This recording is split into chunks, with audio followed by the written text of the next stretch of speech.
Değerli güreş severler, Meydanına gelelim. Küçük orta küçük boy pehlivanları. burası Bursa Mustafa Kemal Paşa Kabul Baba Er Meydanı. Paşafen Yapı Sistemleri Timafen Gürhan Yolculara, Güneş Kuyumculuk Sayın Mahmut Güneş Beyefendiye, Yalçın Kayalar Petrol, Tüm ülkemizin ve İslam aleminin Akkoyunlu Ticarete, Kurban Bayramı'nı en içten dileklerimle kutluyorum. sağ olsunlar, var olsunlar. İnanın Ve tüm İslam alemine hayırlar getirmesini Yüce Allah'tan sponsorlarımızın niyaz ederim. dernek Spikeriniz yöneticisi, ben Recep Tosun. gövdesini taşın altına Bugünkü koymak güreşleri anlatıp istiyor. aktarırken Bizler sizlerin öpülesi değerli yorumcum Şener Sar eşlik edecek. Hoş geldin Şener Sar. Özellikle dernek Hoş bulduk yönetimimize Recep Tosun. şöyle coşkulu bir alkış Herkese isyan hayırlı ediyoruz. bayramlar Sağ diliyoruz. olsunlar, var olsunlar. İyi ki Bursa varlar. Kemal Paşa Evet. Şimdi Kabul de Baba'dan güreş severlere iyi yayınlar, iyi seyirler diliyorum. Yılmazlı Kervan Mobil ve AVM Yönetim Kurulu Başkanı, İş Adamı, Güreş Evet, bugün burada alkışlarla Ari Meydanı'na davet yaklaşık edip arz ediyoruz. 400'e yakın pehlivanımız kol bağlayıp güreş tutacak. Şu anda da başaltı boyu güreşçileri ekranlarımızda, baş pehlivanlıkta da 20 baş pehlivan kol bağlayıp güreş tutacak ki Yusufcan Zeybek, Cengizhan Şimşek, Mustafa Batu, Serdar Yıldırım gibi, Osman Aynur gibi, Feyzullah Aktürk gibi birçok özel ve önemli baş pehlivanlarımız kol bağlayıp güreş tutacaklar. Saygıdeğer misafirlerimiz, kıymetli güreş severler. Küçük orta küçük boy çeyrek final. Sakarya Büyük Bu arada Başkanımız gün başında talihsiz bir durum söz konusu oldu. Semih Curoğlu, MHK üyemiz Sayın Ekrem Yavuz ve Bursa Büyükşehir kul hakimimiz Eyüp Ünlü Oğuz Bey Beyefendi. gıda zehirlenmesi yaşadılar Bugün ve şu anda tedbir amaçlı kendilerini Bursa Mustafa Kemal Paşa Devlet Hastanesi'ne kaldırıldı.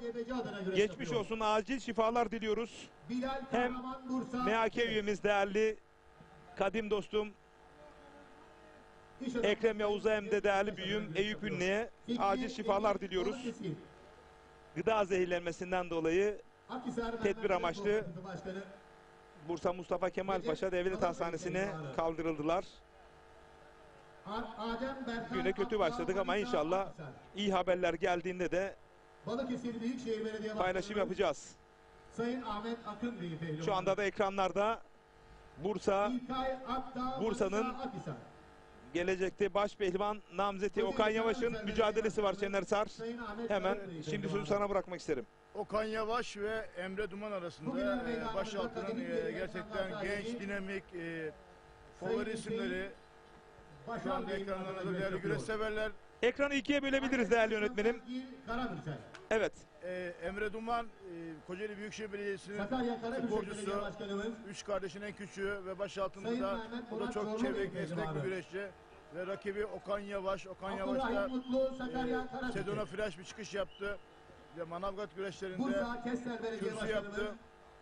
Ve şu anda Emre Sayın Duman'ı Ferhat Erol bastırdı. Beyefendi. Okan Yavaş. Evet, ikili ekranla devam edelim değerli yönetmenim. Ekranın solunda da Allah Allah. Mustafa Arslan mücadelesi var.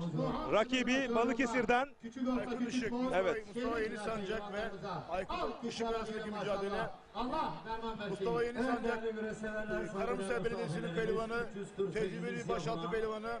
Yine rakibi Aykut Işık. Aykut Işık da Balıkesir Büyükşehir Belediyesi'nin pehlivanı.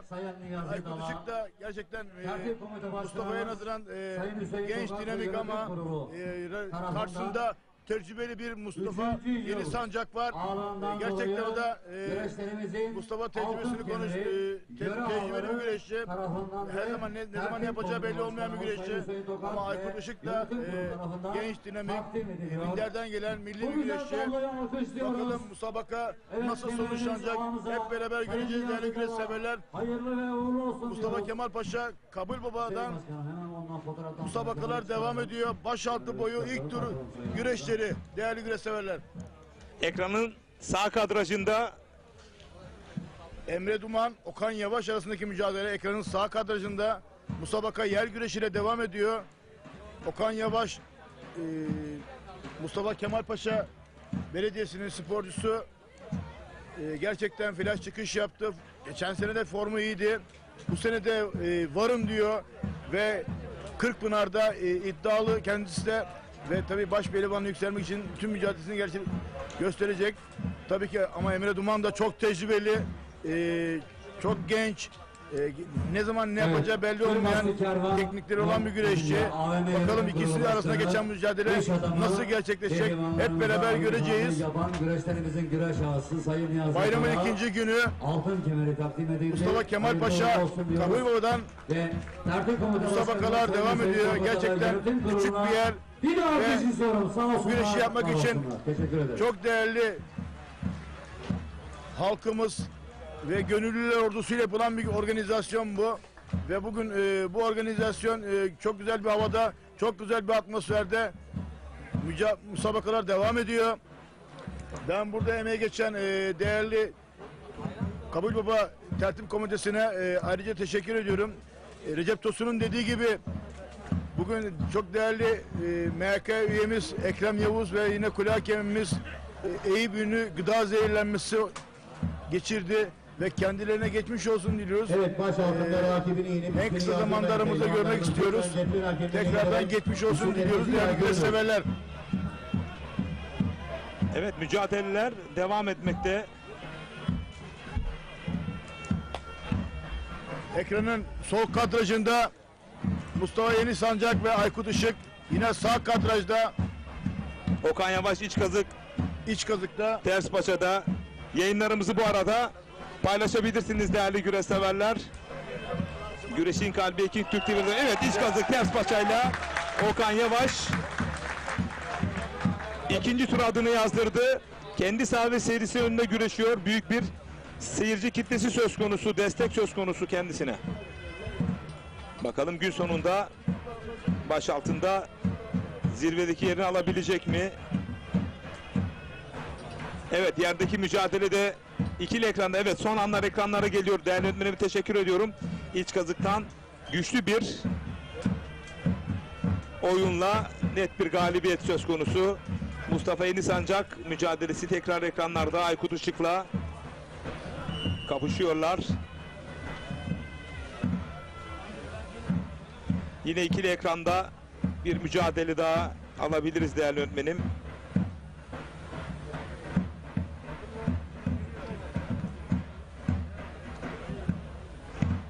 Bu arada uzak kadrajda Tolga Topçu adını ikinci tura yazdırdı. Daha sonra Tolga Turan. Tolga Turan, düzeltiyorum, Tolga. evet değerli güreş severler, saygıdeğer misafirlerimiz gelmeye devam ediyor. Şu anda Kabulbaba Er Meydanımızda.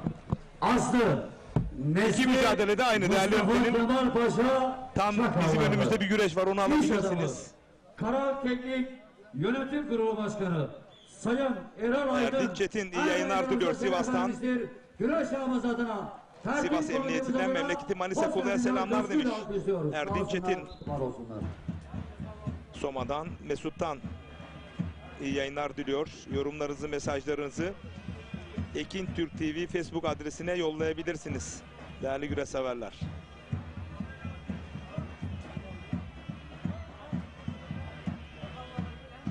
Şu anda çayırda küçük orta küçük, küçük orta büyük, büyük orta ve başaltı pehlivanlarının müsabakası var. Ekranın solunda, ekranın sağında tek bir başaltı müsabakası kaldı. Dikkat, büyük boy. Mustafa Yeni Sancak ve Aykut Işık arasındaki mücadele devam ediyor. Büyük boy puanlama. Ekranın solunda da alt boyları mücadeleleri söz konusu. Yusuf Ağoğlu iyi yayınlar diliyor. Teşekkür Küçük ediyorum orta, değerli büyüme. Büyük boyda. Ekimler müsabakalarını yapacak. Er meydanı içerisine gelelim. Tekrar Güreş ediyorum. aşığı, Sporda büyük boyda. güreş Gerekli sevdalısı müsabakalarını yapacak.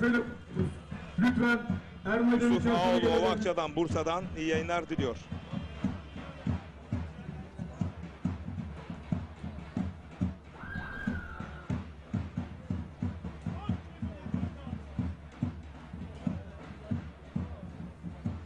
Ekranı sağında Mustafa Yeni Sancak, Aykut Işık mücadelesi Ekranın solunda da alt boylardaki mücadeleler.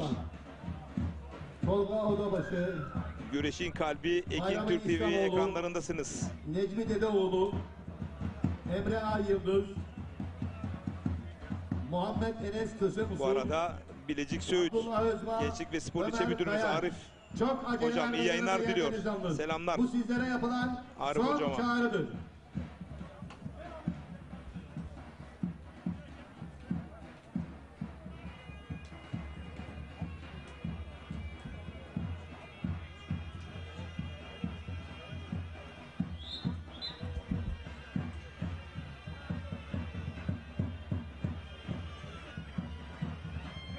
Evet, bu arada Aykut Işık yoluna devam ediyor. Mustafa Sancağı yenerek, Eli Sancağı yenerek baş altında adını ikinci tura yazdırdı. Kemal Paşa, Kabil Baba köyünden, evet değerli güreş severler, müsabakalar devam ediyor. 400'ü aşkın bir pehlivan sayısı var ve bugün gerçekten müthiş mücadeleler olacak. Baş pehlivanlıkta Yusufcan Zeybek gibi, Cengizhan Şimşek gibi, Osman Aynur Çok gibi, önemli Serdar anonsur. Yıldırım gibi Kapının ünlü önünde baş bir pehlivanlar araç var. kol Hasta bağlayacaklar. çıkacak. Bu arada 16. Aydın. 21, Jandarma, 22, jandarma 23 429, Haziran yani bu hafta sonunda 16 Aydın. CV Enerji Türkiye Jandarma, Yağlı Güreş jandarma Ligi'nin 429 3. plakalı etabı olan Kocaeli opera Seka Park sahibi. Çok acele aracı yağlı bulundu pehlivan yakalanmış. güreşleri olacak. Kırkpınar öncesi en güçlü ve en sert prova kıran kırana kapışmalara sahne alacak.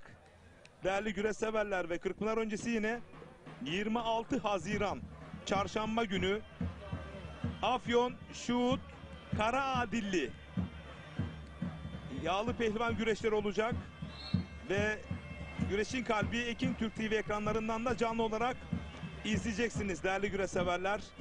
Bu müjdeyi vermiş olalım. Evet, Recep Tosun burada tabii ki hatırlatmakta fayda var. Seka Park güreşleri 21, 22, 23 Haziran'da yapılacak ve gerçekten ligin 3. etabı Seka Park'ta olacak. Tabii ki ön plana çıkanlar Evet, her meydan kimlerdi? içerisinde Birinci etapta baş Manavgat'ta pehlivanlarımız haricinde İsmail müsabakası Balaban olmayan kısmetli birinci veya olmuş, sivil ikinci etapta hiçbir Ali pehlivanımız Gürbüz kalmasın. birinci olmuştu Şahin Bey'de. Ama 3. etap tabii ki burada final yapamayanlar, işte birinci olamayanlar, kürsü yapamayan baş pehlivanlarımız var. Kimler bunlar? İşte Yusufcan Zeybek gibi, Orhan Okulu gibi, yine İsmail Koç gibi, yine Ertuğrul Dağdeviren gibi, Mustafa Taş gibi sporcular burada gerçekten müthiş mücadeleler sergileyecekler. Çünkü bu lig güreşlerinde hanesine puan yazdıramayan baş pehlivanlar tüm hünerlerini ligin 3. etabında kendilerini göstermek zorundalar. Neden zorundalar? Hem de Kırkpınar öncesi son güçlerini burada göstermek zorundalar ki biz ne kadar iddialıyız. Biz Altın Kırkpınar'da nasıl kendi gücümüzü burada gösterip de burada da kanıtlarız. Mücadele şekliyle mücadele edecekler Seka Park'ta. Bütün hünerlerini, bütün güçlerini son damlasına kadar sergileyecekler. Hem Yusufcan Zeybek hem Orhan Okulu üzerinde hem Mustafa Taş hem İsmail Koç ve diğer baş pehlivanlar gerçekten müthiş mücadele sergileyecekler. Nerede? Seka Park'ta Kocaeli Büyükşehir Belediyesi ev sahipliğinde Kocaeli'nde bu musabakalar yapılacak. 21 Cuma günü musabakalar devam edecek. Recep Tosun. Evet, bu arada değerli Büyük Ömer Oğuzhan iyi yayınlar diliyor. Büyük boyda. Çeyrek final müsabakalarını yapacak pehlivanlarımız. Salavatlanmak üzere er meydan Tüm içerisine İslam acil aleminin olarak Kurban geliniz. Bayramı Tekrar kutluyorum ediyorum. demiş. Evet. Küçük orta büyük boyda. Birazdan bir röportajımız Çeyrek final olacak. müsabakalarını yapacak Baş pehlivanlarımız. pehlivanların kura çekiminde Salavatlanmak üzere er meydan içerisine acil olarak geliniz.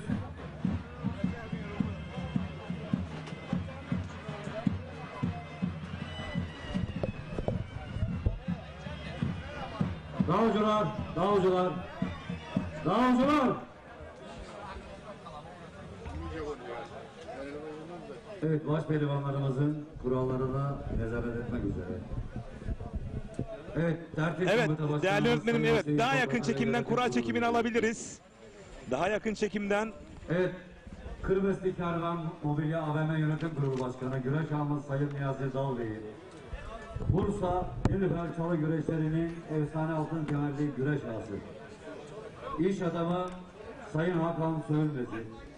Bursa Harmancık güreş ağası Sayın Mustafa Cebeci'yi. Sincan Sarhoş güreşleri ağası Sayın Ozan İnci'yi ve Mehmet Yılmaz'ı. Evet, Karar Teknik Yönetim Kurulu Başkanı İş adamı Sayın Erol Aydın'ı. Ekrem mi? Ekrem olayım mı?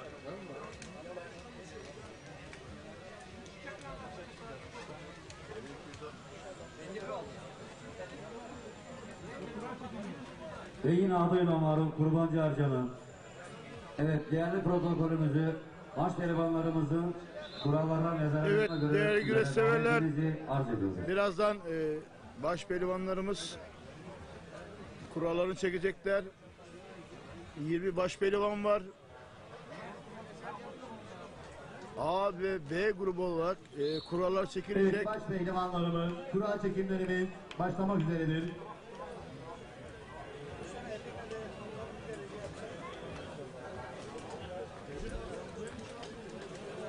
Baş pehlivanlar anonsu yapıldı. Kurası çekilecek birazdan.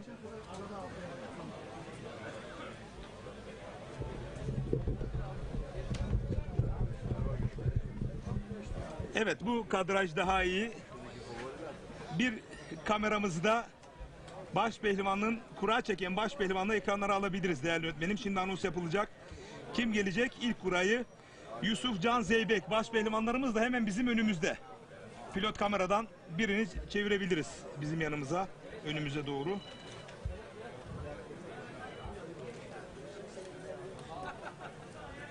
Ömer abinin, değerli Oğuzhan abim sana çok selamı var. Aleykümselam. Bizi izleyen, takip eden değerli büyüklerimize, değerli dostlarımıza kucak dolusu selamlar.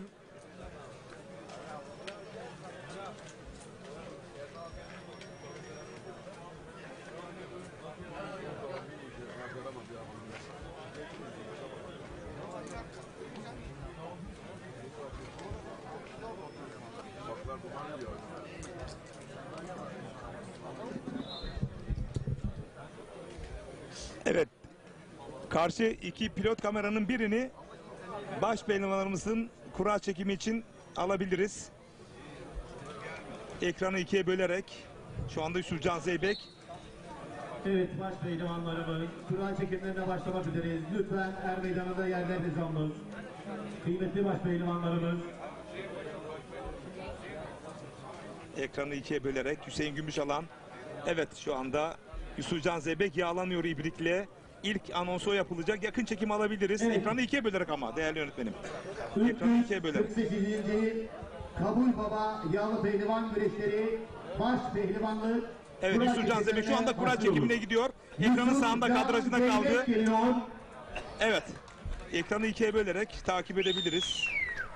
Evet, Yusuf Can Zeybek. Bugünün flash baş pehlivanı, Türkiye Cumhuriyeti baş pehlivanlık apoleti onun omuzlarında. Altın kemeri. 13 numara Yusuf Can Zeybek. 13 numaralı kurayı çekti değerli güreşseverler. 20 baş pehlivanımız var. 10 baş pehlivanımız A torbasından, 10 baş pehlivanımız B Aynur torbasına geliyor. çekecek. Osman Aynur şu anda koşarak geliyor. Bir kameramanımız onu hemen kadraja alabilir ekranı ikiye Cengiz bölerek. Han Şimşek geliyor. Evet, Osman Aynur geliyor.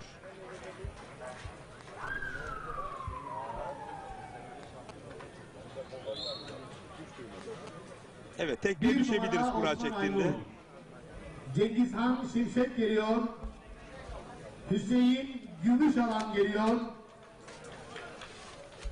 Şu anda Hüseyin Gümüşalan, hayır, kura çekimine geliyor. Evet. Evet, şu anda kurasını çekiyor Hüseyin Gümüşalan.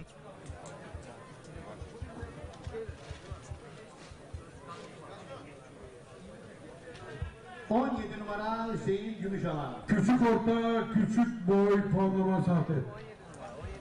Mustafa Batu geliyor. Hüseyin Gümüşalan 17 numaralı kurayı çekti. Ve işte Mustafa Batu, bu yılın flash baş pehlivanı.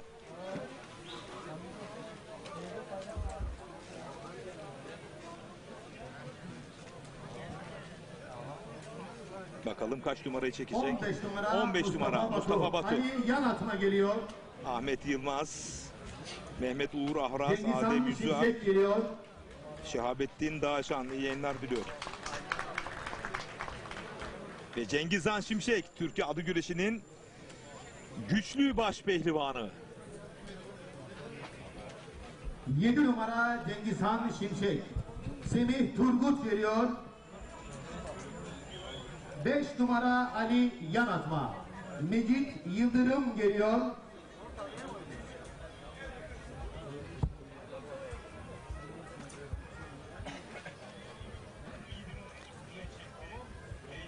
Üç numara Semih Turgut. Furkan Durmuş Altun geliyor.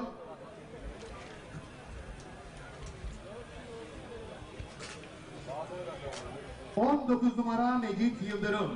Süleyman Başar geliyor.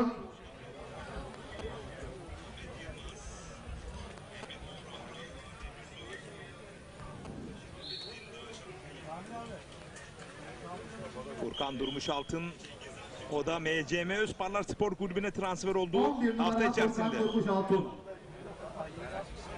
Hayırlı 9 olsun. numara Süleyman Başar. Evet, Süleyman Başar da Yalçın 9 numaralı Öztürk kurayı geliyor. çekti. Şu anda Mustafa artık Doğan Özkaya geliyor.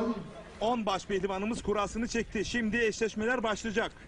Mustafa Doğan, Yalçın 1 Öncü. numara Yalçın Öncü. Yalçın Öncü'nün Mustafa rakibi Kemal Karaboğaz Cengizhan geliyor. Şimşek. Değerli güreş severler. Mustafa Doğan Özkaya geliyor, kurasını çekecek.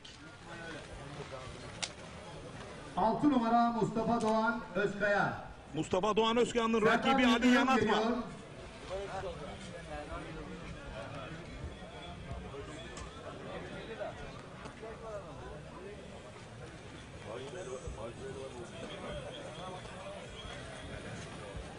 ...14 numara Mustafa Kemal Karaboğa. Serkan Sertürk Mustafa geliyor. Kemal Karaboğan'ın rakibi Yusuf Can Zeybek. Serdar Yıldırım, Türkiye adı güreşinin 12 parlayan numara yıldızı. Serdar Yıldırım. 12 numara Furkan Durmuş Altın'la sert Ali bir Güngör kapışma Ekin söz konusu. geliyor.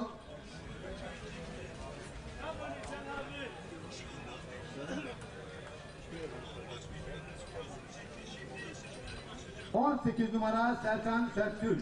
Fatih Koyuncu geliyor. Serkan Sertürk'ün rakibi Hüseyin Gümüşalan. 2 numara Ali Güngör Ekin. Ali Güngör Ekin'in Süleyman rakibi Osman Aykırı Aynur. geliyor.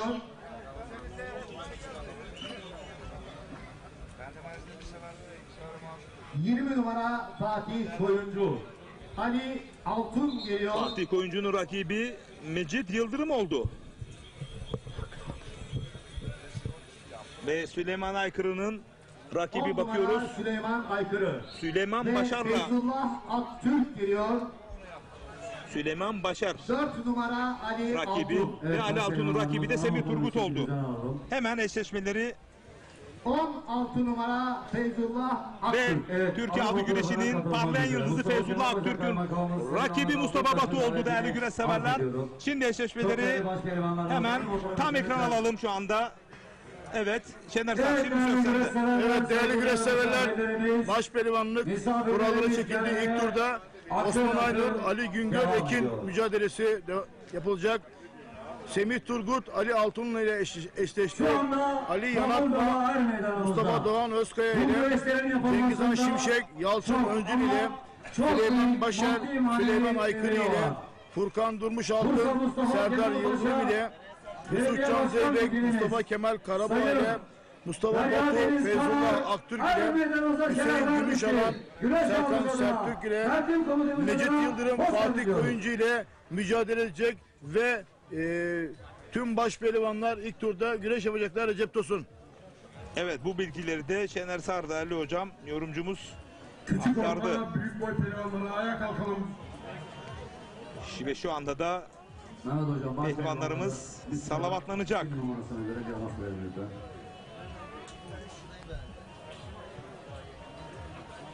Burası Mustafa Kemal Paşa Kabul Babayer Meydanı.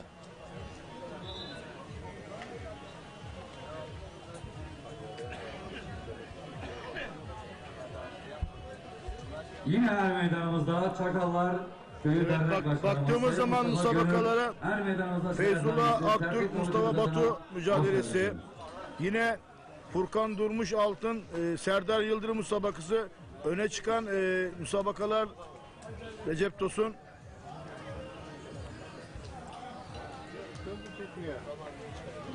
Evet, değerli güreş severler. Evet, baş pehlivanlarımızı şöyle bir ekranlara getirelim değerli yönetmeni Feyzullah Aktürk, Çöp konteynerlerinin Süleyman ve çevrede Başar, robotlar var. Lütfen çöplerimizi... Necit Yıldırım, Mustafa Doğan Özkaya,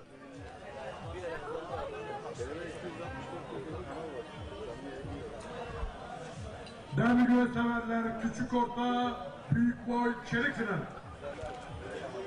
Antalya Konyaaltı Belediye Başkanımız Sayın Cem Kotan Başkanımız adına güreş yapıyor. Yine bugün meydanımızda Karamürselli iş adamı Sayın Burhan nakliyatların sahibi Burhan Yavuz adına güreşiyor. Murat Özkaplan Altın Kemerli Başpehlivanlar Diyarı Karamürsel. bu arada küçük Antalya orta, Büyükşehir Belediye Başkanımız Sayın Muhittin Büyük Böcek boy. Başkanımızın pehlivanı. küçük orta, Odabaşı. küçük ya da küçük orta büyük boy. Küçük orta büyük boy Murat Özkaplan. Bayram Ali İslamoğlu. Bu boyun Antalya favori ismi Büyükşehir Sinan Belediye Yıldız, Başkanı bugün yok Sayın herhalde. Yok, Böcek Sinan Yıldız Başkanımızın yok. Pehlivanı Korkuteli Antalya. Necmi Dedeoğlu. Mustafa Kemal Paşalı iş adamı, tamirci, Hüsnü Koyuncu'nun Murat Özkaplan da bu boyun favorilerinden. Sakarya Büyükşehir Belediye Başkanımız Sayın Yusuf Alemdar Başkan'ın pehlivanı Muhammed Kösemusul. Sakarya Muhammed Kösemul var Sakarya'da. Çanakkale Çan Spor Kulübü'nün başkanı Harun Aslan adına güreş yapıyor. Emre Ayyıldız Çanakkale Kepek. Yine Emre Ayyıldız. Bursa Büyükşehir Belediye Çanakkale'li. Başkanı Sayın Mustafa Bozbey Başkanımızın pehlivanı Ömer Kayan. Samsun Ladik.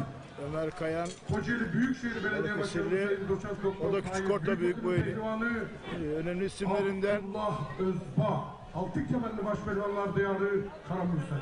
Allah Allah. İllallah. Orada tekrar etmek isterim ki değerli güreş severler, gün başında Merkez Hakem Komitesi üyemiz Ekrem Yavuz, kule hakimimiz Eyüp Ünlü gıda zehirlenmesinden dolayı tedbir amaçlı Bursa Mustafa Kemal Paşa Kabul Mustafa Kemal Paşa Devlet Hastanesi'ne tedbir amaçlı Serdar Yıldırım'la tedavi amaçlı götürüldüler. Gayet sağlıkları yerinde. Son dakika haberi bize geldi. Ve onların yerine şu anda kuleye Gözlemciler Kurulu üyesi olarak bugün görev alan Sabri Geçer ustamız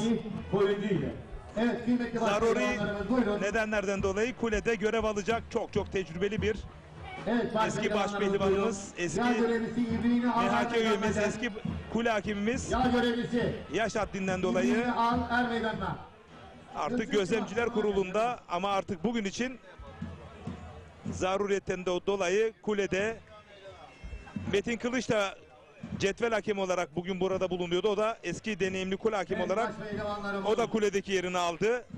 Cengiz Zengin de kulede. Dolayısıyla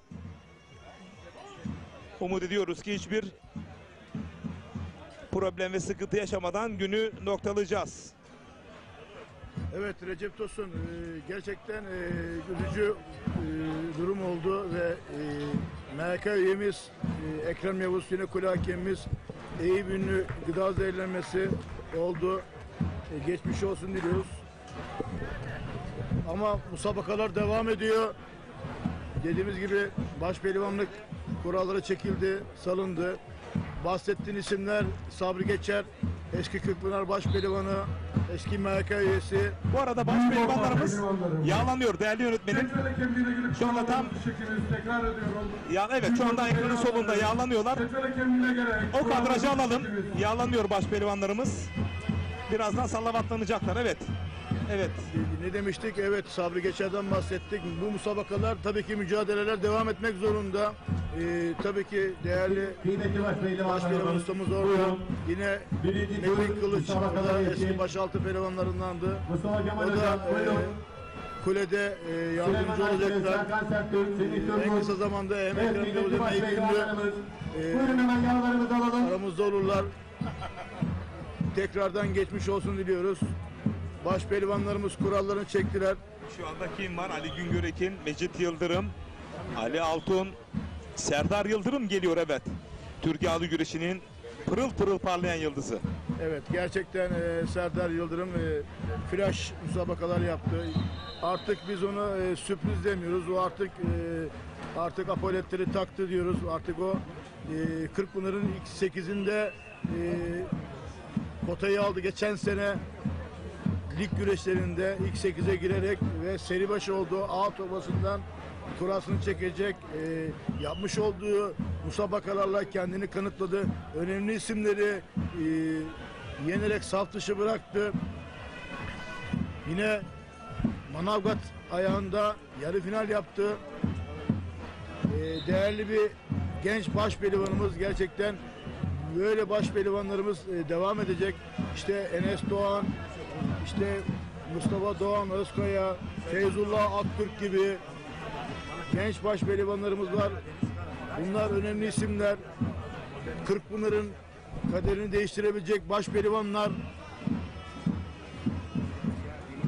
Seka Park'ta müthiş mücadeleler olacak. 21, 22, 23 Haziran'da Kocaeli Seka Park Er Meydanı'nda baş pehlivanlar son kozlarını burada sergileyecekler. Alacakları puanlar çok çok önemli. Çünkü ligin potasından düşmek istemeyecekler. Puan alamayan iddialı baş pehlivanlarımız var.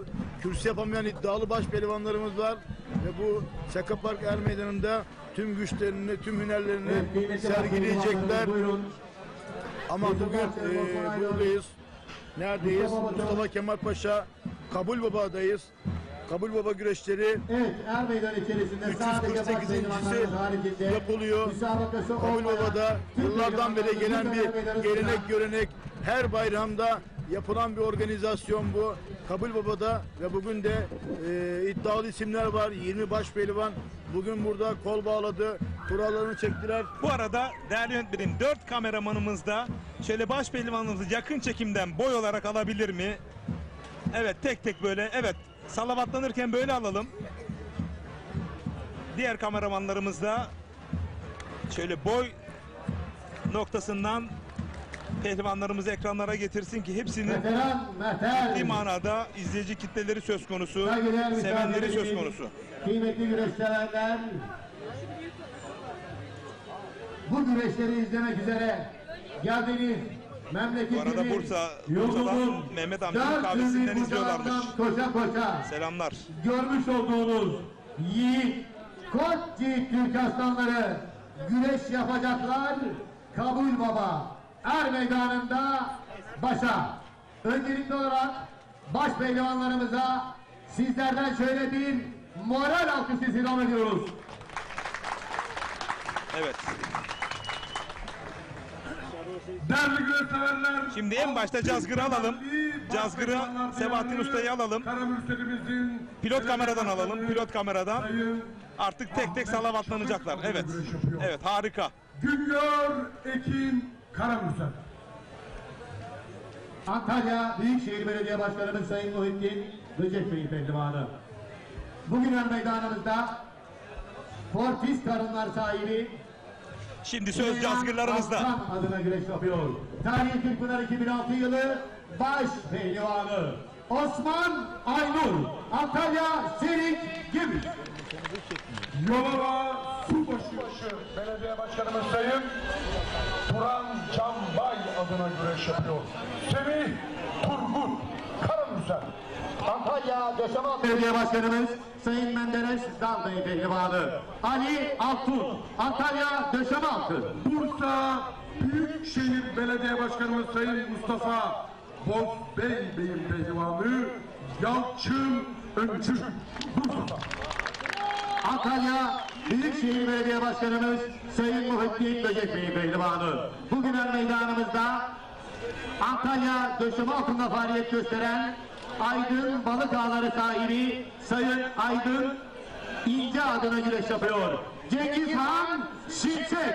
Antalya Serik Gemiz. Muğla Fethiye Belediye Başkanımız Sayın Halim Karaca başkanımızın pehlivanı.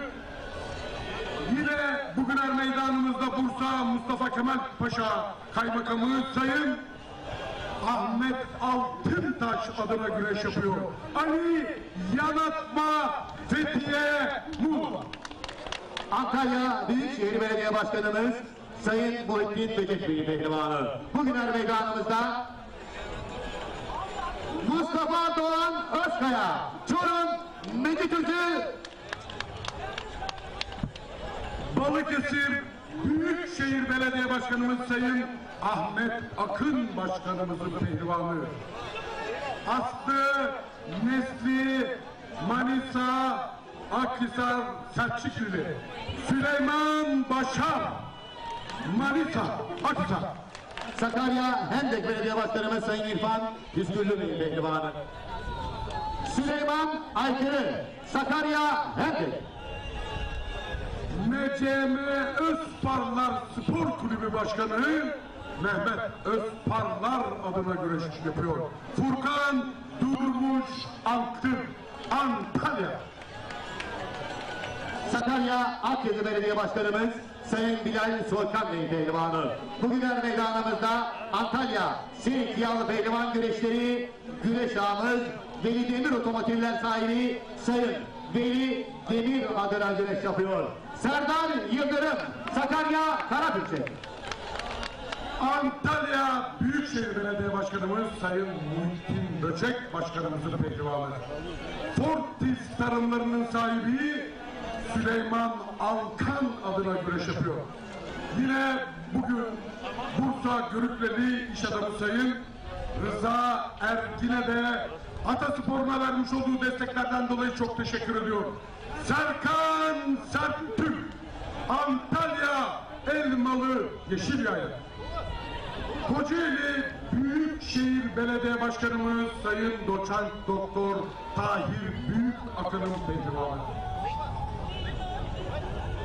Tarih Kırkpınar 2023 yılı baş pehlivanlık üçüncüsü. Altın kemerli baş pehlivanlar diyarı Karamürselli Hüseyin Gümüşalan. Antalya Büyükşehir Belediye Başkanımız Sayın Muhittin Becek Bey pehlivanı. Mustafa Kemal Karaboğa, Antalya Silik. Antalya Büyükşehir Belediye Başkanımız Sayın Muhittin Böcek Başkanımızın pehlivanı. Tarih Kırkpınar 2023 yılı yine Cumhuriyetimizin 100. yılının baş pehlivanı Yusuf Can Zeybek, Antalya. Milli gururumuz. Ay yıldızlı bayrağımızı defalarca göndere çektirdi. İstiklal Marşımızı adeta bütün dünyaya ezberletilmiş olan bir baş pehlivanımız.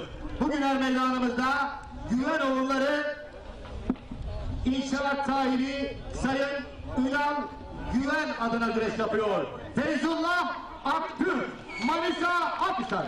Antalya Büyükşehir Belediye Başkanımız Sayın Muhittin Böcek Başkanımızın pehlivanı. Antalya Elmalı Güreşleri ağımız Çetin Madenciliğin sahibi Sayın Hakan Çetin adına güreş yapıyor. Mustafa Batu, Antalya. İstanbul Şile Belediye Başkanımız Sayın Özgür Kabadayı Bey pehlivanı. Mecit Yıldırım, İstanbul Şile. İstanbul Şile Belediye Başkanımız Sayın Özgür Kabadayı Bey pehlivanı. Milli gururumuz Fatih Koyuncu, İstanbul Şile.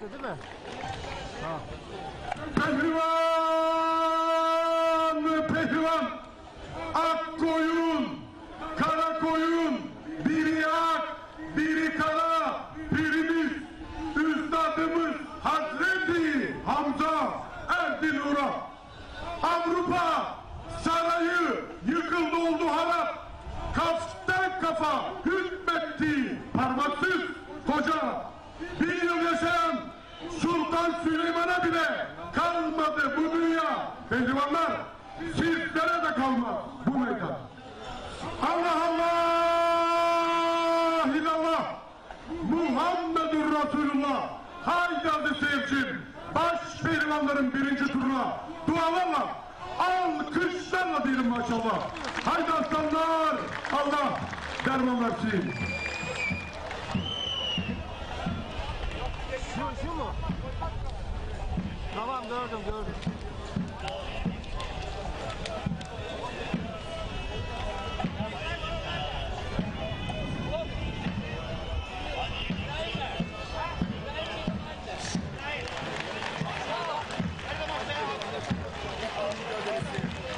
Osman Aynur, Ali Güngör Ekin ile Semih Turgut, Ali Altun ile Büyük orta boyunda Ali Yanatma, Mustafa Doğan Özkoya ile ve Ahmet Cengiz Han Faruk Şimşek, Doğuz. Yalçın Öncü Acil ile olarak Ermeni Süleyman Cumhuriyeti. Başer, Süleyman Aykırı ile Furkan Durmuş Altın, Serdar Yıldırım, Yusuf Can Zeybek, Mustafa Kemal Karaboğa, Mustafa Batu, Feyzullah Aktürk. Şu anda ekranlarda Cengiz Han Şimşek. Türkiye adı güreşinin kaytan bıyıklısı ve Evet, şu anda hem baş pehlivanlarımız huzur peşlerindeler. Alkışlarımızı esirgemeyelim. Mustafa Batu ekranlarda. Alkışlar sizlerden peşlerinde. Güreşlerde baş Hüseyin pehlivanlarımızdan inşallah. Yusuf Can Zeybek'i görebilir miyiz değerli yönetmenim? Evet, Yusuf Can Zeybek. Feyzullah Aktürk'ü görebiliriz değerli yönetmenim. Bu Mustafa Batu. Bu Mustafa Batu. Feyzullah Aktürk'ü ya da Serdar Yıldırım'ı. Cengiz Han Şimşek ekranlarda. Hüseyin Gümüşalan yine ekranlarda. Bu Mustafa Batu.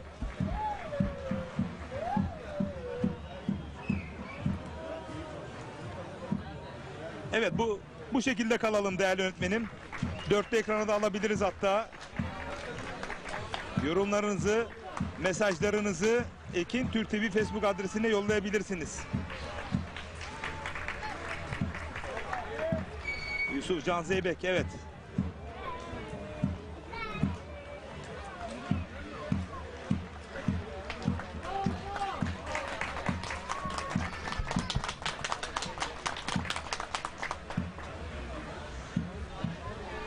Cengiz Han Şimşek geçen yılın burada baş pehlivanı oldu.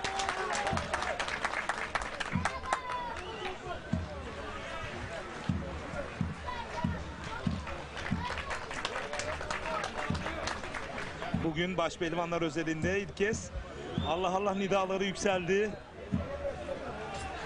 Bu hafta sonu yapılacak olan Kocaeli Seka Park, işte Serdar Yıldırım da ekranlarda, Mustafa Batu da, Feyzullah Aktürk, Furkan Durmuş Altın.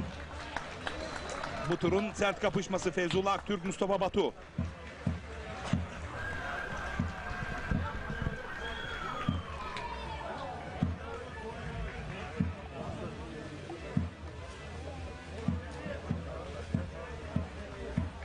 Evet, müsabakası olmayan tüm pehlivanlarımız, tüm boylardaki pehlivanlarımız. Yusuf Can sadece Zeybek. yanlarında baş pehlivanlarımız kalacak. Son Gürpınar. Hakimiyetimizi uyarıyor. Türkiye Cumhuriyeti baş Lütfen pehlivanı her meydanında Yusuf Can müsabakası Zeybek, olmayan Mustafa Kemal hiçbir Karaboğa ile pehlivanımız kapışacak. kalmasın. O Türkiye adı güreşinin parlayan yıldızı ve bu yıl tarihine Kırkpınar'da ikinci kez bu büyük başarıyı yakalayabilme adına Sarayçer Meydanı'nda çayıra çıkacak. Üzerinde çok büyük bir baskı söz konusu ama bununla da baş edebilecek kabiliyet ve beceriye sahip Yusuf Can Zeybek. Evet, tokalaştı.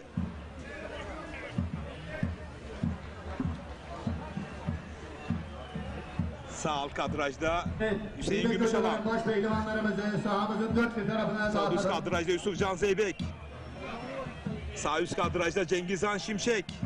Sol alt kadrajda da Feyzullah Aktürk, Mustafa Batu kapışması. Haydi bakalım, Allah derman versin.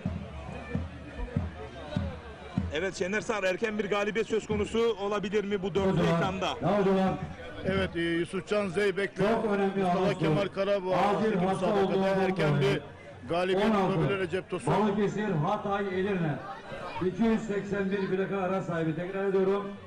Gerçekten acil hasta var, çıkması gerekiyor. 16 Balıkesir, Hatay, Edirne. 281 Sağ üst plaka ara kadrajda. sahibi. Çok acele aracı bulunduğu yerden alınız. Avcılar devam edelim.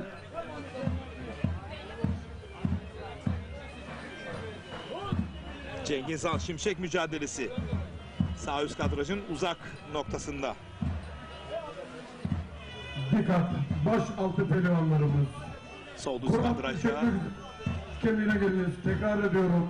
Başaltı pehlivanlarımız. Can Zeybek. Kurallarınızı çekmek üzere lütfen cetvel kemriğine geliniz.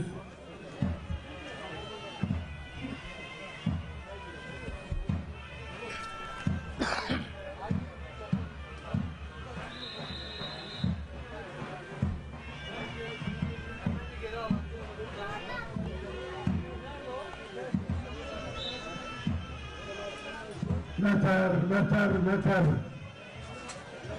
Burası Bursa Mustafa Kemal Paşa. Değerli güreşseverler, Baba büyük Er orta Meydanı. boyunda çeyrek finale kalmak için pehlivanlarımız Antalya bir Manavgat'tan güreş yapacaklardır. Erdal Cesur, Başımızın tacı, Şener hocama sizler selamlar değerli demiş. güreşseverlere, Yiğitlerimize Allah derman versin demiş değerli büyüğüm Erdal Cesur'a. Biz de selamlarımızı iletiyoruz. Kucak dolusu sevgiler yolluyoruz. Evet, bu şekilde kalalım değerli yönetmenim. Sakarya Bir yeniş söz konusu olabilir. Sayın Mehmet Murat Çoruhlu adına güreş yapıyor. Ahmet Faruk Oğuz Sakarya Karapürçek. Bursa Gençlik Hizmetleri İl Müdürü Sayın Rahmi Aksoy adına güreş yapıyor. Yunus Emre Karabacak, Dadaşlar Diyarı Erzurum. Küçük orta büyük boyun Bu puanlarına arada Fatih Kocaeli gelmiştir. Karamürsel'den Allah Berber Allah. Necdet, bayramınız mübarek olsun demiş. Muhammedur Değerli Resulullah. Necdet kardeşime Bir selamlar takımlara yolluyoruz. Alkışlarla diyelim maşallah. Güreş aşığı, Haydi güreş aslanlar, sevdalısı Allah'tan değerli olsun. kardeşim. Evet, Cengiz Han Şimşek'in sağ üst kadrajda, Yalçın Öncül kendi sağ ve serisi önünde. Cengiz Han'la zorlu bir ilk tur müsabakası. Pehlivanlarımız. Evet, İkinci tur. Yalçın Kuralları Öncül Bursa'nın çekmek baş üzere. pehlivanı. Evet, ama Lütfen Cengiz Han Şimşek de cetvel hakemliğine geliniz. geçen Başaltı senenin pehlivanlarımız. baş pehlivanı oldu. Cetvel hakemliğine gelip Kuralını kurallarınızı korumak çekiniz. isteyecek tabii ki. Cengiz Han Şimşek bu sene Hocam bak, çok ayrı ayrı yerden çalışıyorum girmeyelim. abi dedi. Hedefim dedi Kırkpınar'da baş pehlivan, tekrar baş pehlivan olmak dedi. Tabii ki performansını bu yıl üstüne koydu. Cengiz Han Şimşek formunu artırdı. Tabii ki %51, %49. Her zaman dediğim gibi Cengiz Han Şimşek diyorum, özet olsun. Evet, sol üst kadrajda Mustafa Kemal Karaboğa ve Yusufcan Zeybek mücadelesi yerde devam ediyor. Sol üst kadrajda, sol alt kadrajda Mustafa Batu, Fevzullah Aktürk mücadelesi ayakta ve sağ alt kadrajda da yine Başaltı. Hüseyin Gümüşalan mücadelesi pehlivanlarımız. stabil devam İkinci etmekte. tur kuralımız şu anda Yusufcan cetvel Zeybek, hakemliğine çekiliyor. Mustafa Kemal Karaboğa'yı Lütfen bastırdı sol üst kadrajda. cetvel hakemliğine gelip kurallarınızı çekiniz.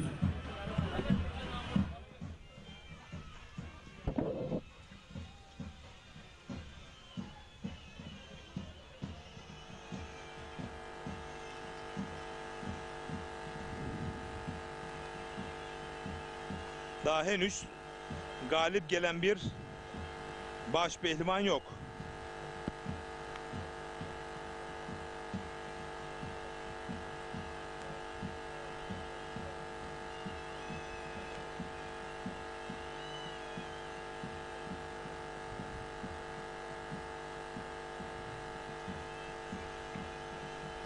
Sol üst kadrajda bir iç kazık arayışı içerisinde Yusufcan Zeybek. Sol üst kadrajı tam ekran alabiliriz değerli yönetmenim. Mümkünse her an bir yeni çıkabilir çünkü evet. Yan kazık, yan paçada mı iç kazıkta mı? Evet, paçada bir eli de iç kazıkta. İç kazıkta mı, yan kazıkta mı? İç kazıkta gibi duruyor şu anki bizim gördüğümüz ekranda gördüğümüz kadarıyla. Yusufcan Zeybek eğer oraya içe doğru, iç kazığa doğru yönelirse artık Ters paçaya galibiyeti- tabii. her an galibiyete ulaşabilir. Bakıyoruz. Bakalım deneyecek mi, yaydıracak mı? Şu an eli dış kazığa gitti Recep Tosun. Evet, iç kazıkta değilmiş demek ki, yan kazıktaymış. Yine dış kazığa doğru yöneldi. Yine yan kazığa doğru bir hamlesi var oradan. İç kazığı mı yoksa paçadan butlayacak mı Yusufcan Zeybek? Evet, dörtlüde kalabiliriz tabii ki. Her an bir yeniş olursa, evet şu anda sol üst kadrajda her an bakıyoruz toparlandı. Başaltı pehlivanlarımız, Mustafa Kemal başaltı Karaboğa. pehlivanlarımız. Arkadaşlar lütfen anonslara riayet edelim. Kuralları çekmek için cephede hakemliğine geliniz. Başaltı pehlivanları.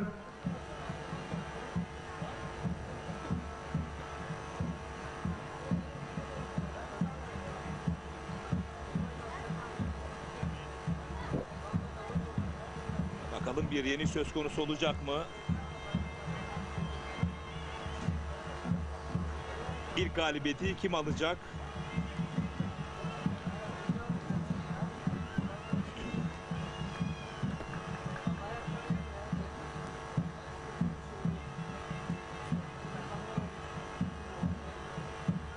Hüseyin Gümüşal'ın sağ alt kadrajda baskısı söz konusu Serkan Sertürk'e.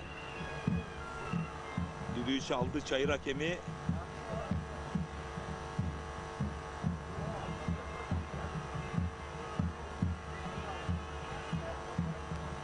Gözüm sol üst kadrajda. Yeniş olursa değerli yönetmenim tam ekran hemen alalım. Yeniş anında. Evet şimdi değil. Biz bilgimizi aktaracağız size. Dörtlü ekranda kalabiliriz. Her an bir künde kılçık arayışı olabilir. Daha henüz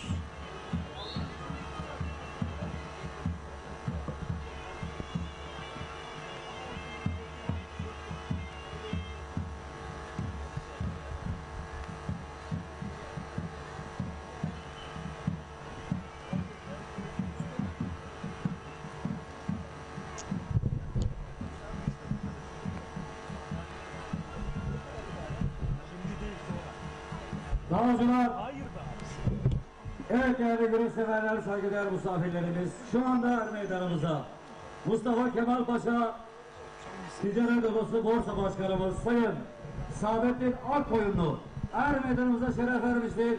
Tertip komitemiz adına hoş geldin diyoruz Sayın Başkanımıza. sağ üst kadrajda Davullar devam edelim. Yalçın Üncül ve Cengizhan Şimşek, çok zorlu bir eşleşme. Geçen yıl burada baş pehlivanlığa uzanan Cengizhan Şimşek bu bölgenin öz ve öz evladı Yalçın Öncül ile kapışıyor. Bursa'nın tek baş pehlivanı. Bu güreş puanlamaya doğru evrilebilir benim kanaatim. Başaltı pehlivanları. Herhangi bir Başaltı ekstrem pehlivanlarımız. sürpriz bir Lütfen hamle gelmezse cephede iki taraf hakemliğine özelinde. bekleniyorsunuz. Yorumlarınızı, Cephede mesajlarınızı hakemliğine gelip kurallarınızı Ekin çekiniz. Türk Başaltı TV Facebook pehlivanları. adresine yollayın değerli güreş severler.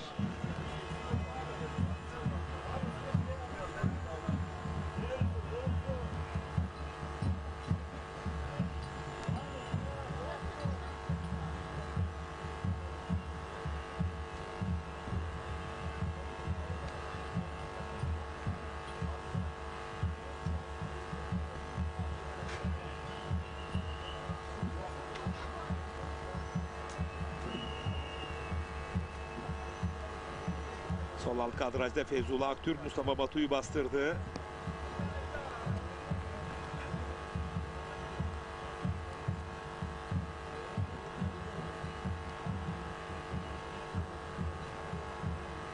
Pehlivanlık birinci turda Mustafa Doğan Özkaya ve Ali Yanatma arasındaki müsabakada Mustafa Doğan Özkaya galip. Feyzullah Aktürk sol alt kadrajda her an bir yeniş olabilir. Tam ekran alalım değerli öğretmenim. Baş pehlivanlık Sol alt kadrajda ikinci turda Feyzullah Aktürk ve Mustafa Batu arasındaki yükselmeye, müsabakada güçlenmeye devam ediyor. Feyzullah Ve Aktürk Mustafa galip. Batu'yu mağlup ederek adını ikinci tura yazdırdı. Değerli güreş severler. Diğer anons. Mustafa Doğan Özkaya. Bakın iç kazık. Ters paçayla sırt aşağı yenerek Mustafa Batu'yu mağlup etti. Feyzullah Aktürk ve son ona adını yazdıran ikinci isim oldu. Kimden sonra? Dağcılar. Mustafa Doğan Özkaya'dan sonra. Dağcılar. Evet değerli güreş severler, saygıdeğer misafirlerimiz. Güreş ağamız Sayın Niyazi Dal'ın arkadaşları Akın gelmeye devam ediyor. Şu anda Kabulova Meydanı'nda Bursa Büyükşehir Belediyesi Soğutoğlu Mehmet Pehlivan güreşlerimizin efsane güreş ağası Zeynep Matal Yönetim Kurulu Başkanı, iş adamı Sayın Zeki Acar meydanımıza şeref vermiştir.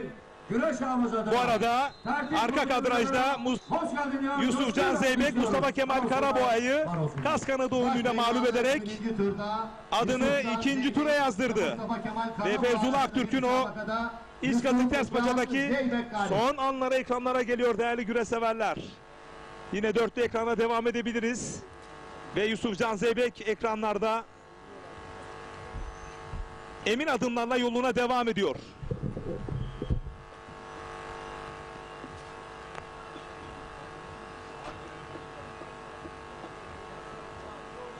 Yine ekranlarımızda Cengiz Han Şimşek mücadelesi.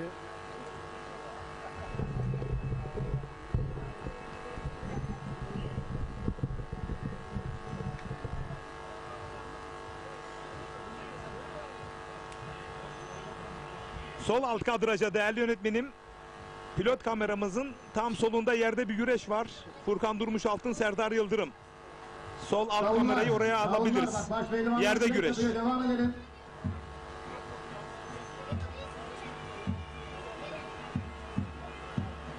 Sol alt kadrajda daha solda. Hayır o değil. Daha soldaki değerli yönetmenim. Sol alt kadrajdaki daha solda. Evet dönelim. Evet bu mücadeleyi alın. Teşekkür ediyorum değerli yönetmenim Turgut. Furkan Durmuş Altın, Serdar Yıldırım sol alt kadrajda. Hüseyin Gümüşalan, Serkan Sertürk sağ alt kadrajda. Sağ üst kadrajda Cengiz Han Şimşek, Yalçın Üncül. Sol üst kadrajda da Osman Aynur, Ali Güngörek'in kapışması değerli güreş severler. Ediyorum. Minik 1 ve minik 2 boyunda galip olan pehlivanlar er meydanına geliyor. Feyzullah Aktürk, Yusuf Can Zeybek. Sol alt kadrajda bir künde kılçık tam ekran alabiliriz bakalım. Bir künde kılçık Serdar Yıldırım.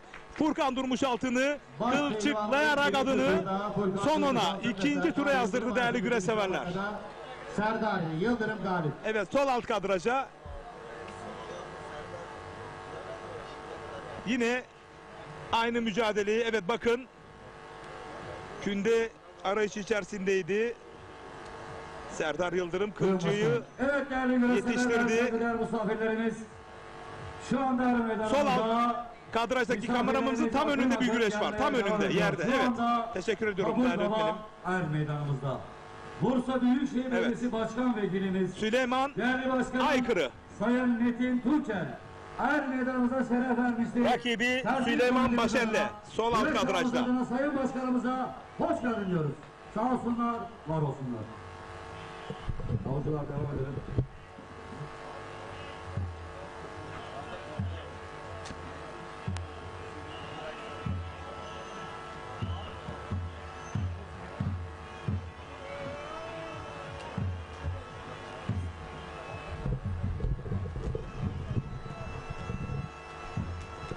Güreş severlerimiz oldukça yoğun mesaj yolluyorlar değerli öğretmenim.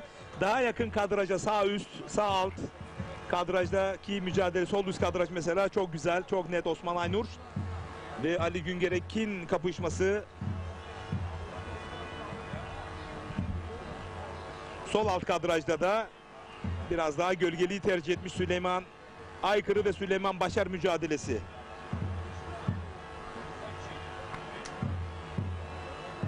Bu arada TV 264'te ortak canlı yayın ağımızda değerli güreş severler.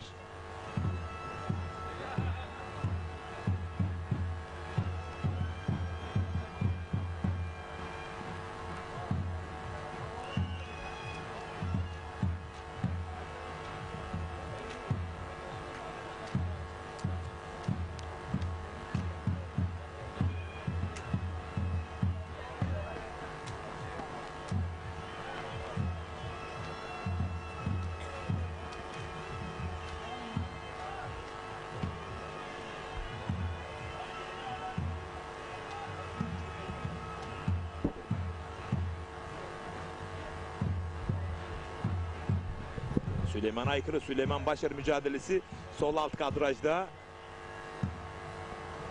Ayakta devam ediyor. Sol üst kadrajda Osman Aynur'un atakları söz konusu. Hüseyin Gümüşalan sağ alt kadrajda Serkan Sertürk'ü daldı bastırdı.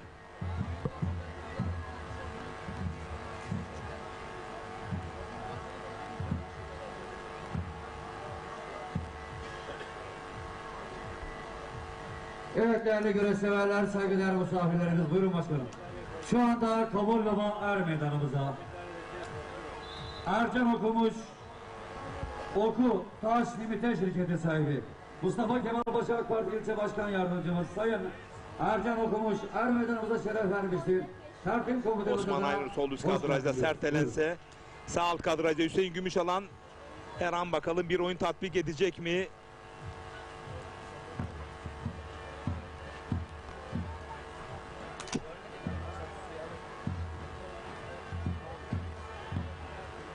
Ali Güngörekin ve Osman Aynur sol üst kadrajda kıran kırana bir güreş söz konusu. Sağ alt kadrajda hakemimiz biraz eğer kıpırdarsa Hüseyin Gümüşalan mücadelesinde her an bir oyun tatbik edecekler mi bakıyoruz. Evet.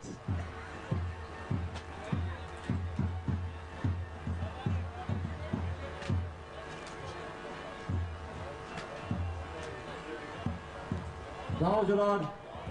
Bu arada sağ üst kadrajda tek daldı Cengiz Han Şimşek.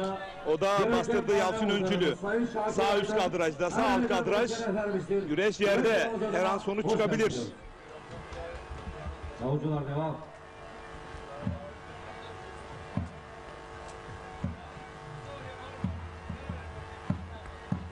Dağcılar.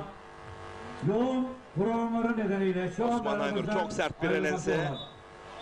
İnter Makine Yazılım Mühendisi Sayın Tuncay Sezgin'e ve Bursa Nilüfer Güreşleri efsane İki tecrübeli baş pehlivan kapışıyorlar. İnter Makine Sönmez Makine Yönetim Kurulu Başkanı iş adamı güreş ağamız Sayın Hakan Sönmez'e hayırlı yolculuklar diliyoruz.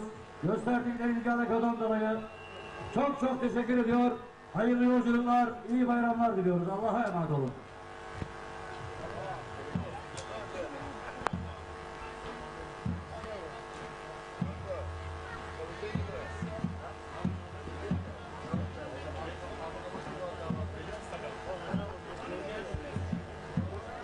Evet, Hüseyin Gümüşalan sağ alt kadrajda.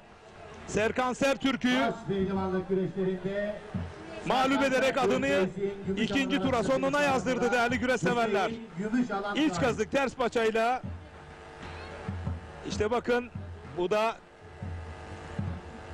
Cengiz Han Şimşek diğer mücadele değerli öğretmenim. Diğer yerdeki mücadele Cengiz Han Şimşek.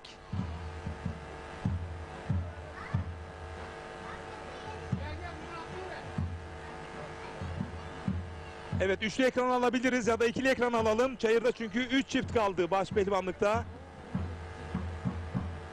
Değerli yönetmenim. Evet. Cengiz Han Şimşek ekranın solunda. Yan kazık yan paçada. Her an bir yeniş çıkartabilir mi?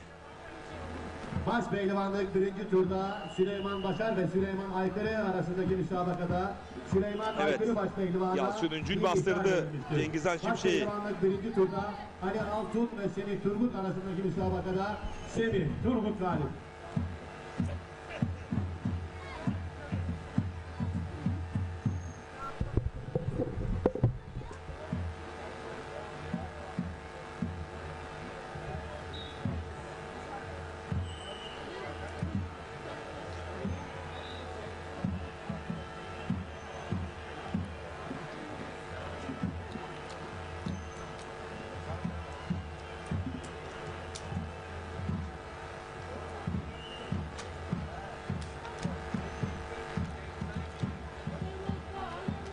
Evet, şu anda Cengiz Han Şimşek ve Yalçın Öncül arasındaki mücadele ve yine Süleyman Aykırı ve Süleyman Başar arasındaki mücadeleler devam ediyor.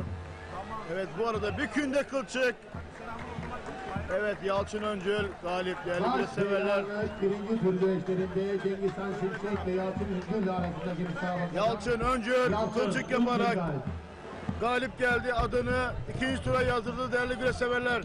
Ve bence günün flash galibiyetiydi. Cengiz Han Şimşek'i mağlup etti. Saygıdeğer misafirlerimiz, güreş ağamız Yalçın Öncül. Sayın Niyazi Dal'ın arkadaşları gelmeye devam ediyor. Şu anda Er Meydanımızda. Evet. Başak Şu anda ekranlarda. İş adamı Sayın Evet Süleyman Aykırı, Süleyman Başar mücadelesi. Ekranı ikiye alabiliriz değerli öğretmenim. Hoş geldin diyoruz. Diğer tarafta da Osman Aynur mücadelesi. Evet. Minik bir boyu. Hemen Yarı final müsabakalarını arka kadrajda yapacak da pehlivanlarımız. Mecit Yıldırım, Fatih Koyuncu mücadelesi var. 3 çift kaldı çayırda. Bursa. Ama ikili ekranda devam edebiliriz değerli öğretmenim. Mustafa Bozbey başkanımızın İkili ekranda devam pehlivanı edebiliriz. Bursa. Hamza Hatipoğlu. Sakarya Karapürçek. Belediye Başkanımız Sayın Hayır, bu mücadele değil. Ekranın solunda Mehmet Murat Çoruhlu adına Osman güreş Aynur'un yapıyor. mücadelesini alabiliriz. Ayakta devam ediyor. Memduh emlaklarının Ekranın sahibi, solundaki iş adamı kadraj alalım değerli öğretmenim. O mücadele kalsın Ali sağındaki. Osman Elvan adına güreş yapıyor Sakarya Karapürçek. Ekranın solundaki mücadeleyi baş pehlivan mücadelesi koyalım değerli öğretmenim. Bursa Büyükşehir Evet, Belediye teşekkür ediyorum. Başkanımız Sayın Mustafa Bozbey Başkanımızın pehlivanı Arıska.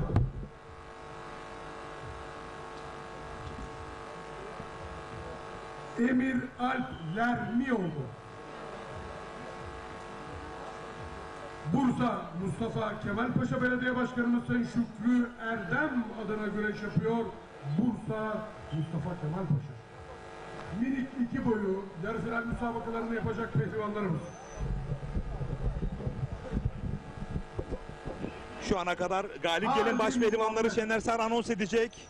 Evet, Semih Bursa Turgut Büyükşehir adını Belediye ikinci tura Başkanı yazdırdı. Ali Altun karşısında. Mustafa Doğan Özkaya, Ali Yanatma karşısında galip geldi. Adını ikinci tura yazdırdı. Bu arada Çalık güreşleri amı. evet az önceki Cengizhan Şimşek ve Yasin Üncül mücadelesinin o son anları ekranlara gelir. Bir daha alabilir miyiz değerli yönetmenim?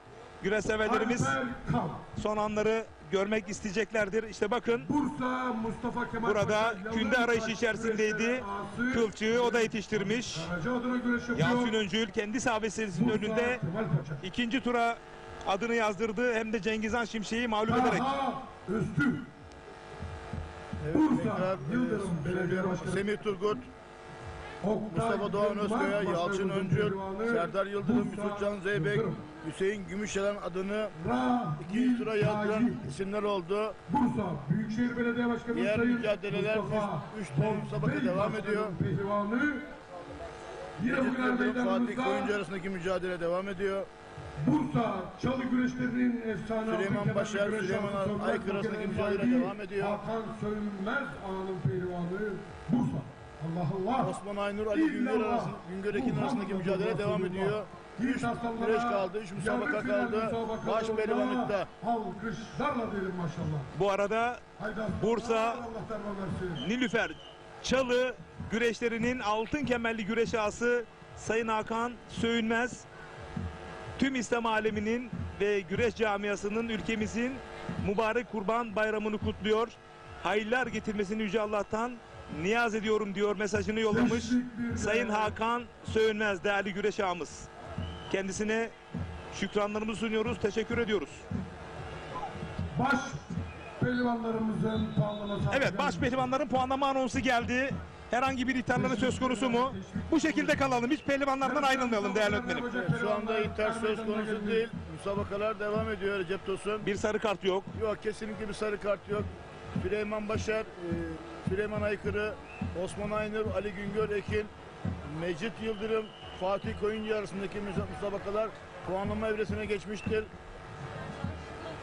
Herhangi bir sarı kart veya ihtar söz konusu değil. Mücadeleler puanlama güreşiyle devam Sağ edecek. olun. Evet değerli güreş severler, Değerli öğretmenim, kameramanlarımız pehlivanlarımızı lütfen kaçırmasın. Dernek Başkanımız Sayın Hüseyin Tokat'ın çok değerli misafirleri yakın akın gelmeye devam ediyor. Şu anda Daha yakın kadrajdan tam boy olarak alalım pehlivanlarımızı. Dernek Başkanımız Sayın Bayram Göçen her meydanımıza şeref vermiştir. Tertip komitemiz adına hoş geldin diyoruz.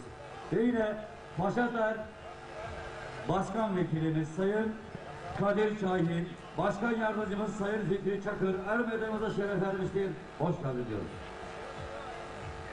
Davulcular. Ekranın sağındaki kameramız sola doğru alabilir. Süleyman Aykırı evet solda, daha solda. Bakın yüzünü siliyor. Evet, daha yakın kadrajdan. Tam ortalayalım Süleyman Aykırı'yı. Ekranın solunda. Evet. Böyle ayrılmayalım. Evet.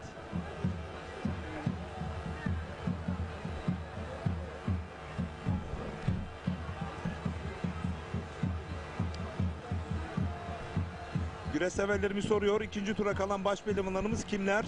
Bir kez daha anons eder mi Şener Sar?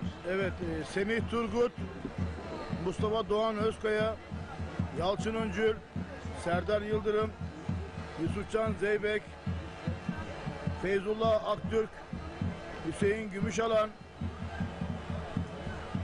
Adını ikinci tura yazdıran baş pehlivanlarımız son rakipleri olarak 3 kişi daha belli olacak. Birazdan puanlama güreşindeler. Onları da hatırlatalım. Osman Aynur, Ali Güngör arasındaki mücadele puanlama güreşi. Süleyman Başar, Süleyman Aykırı puanlamada.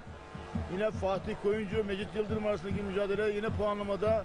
Puanlama güreşleri şu anda başladı. Değerli güreş severler.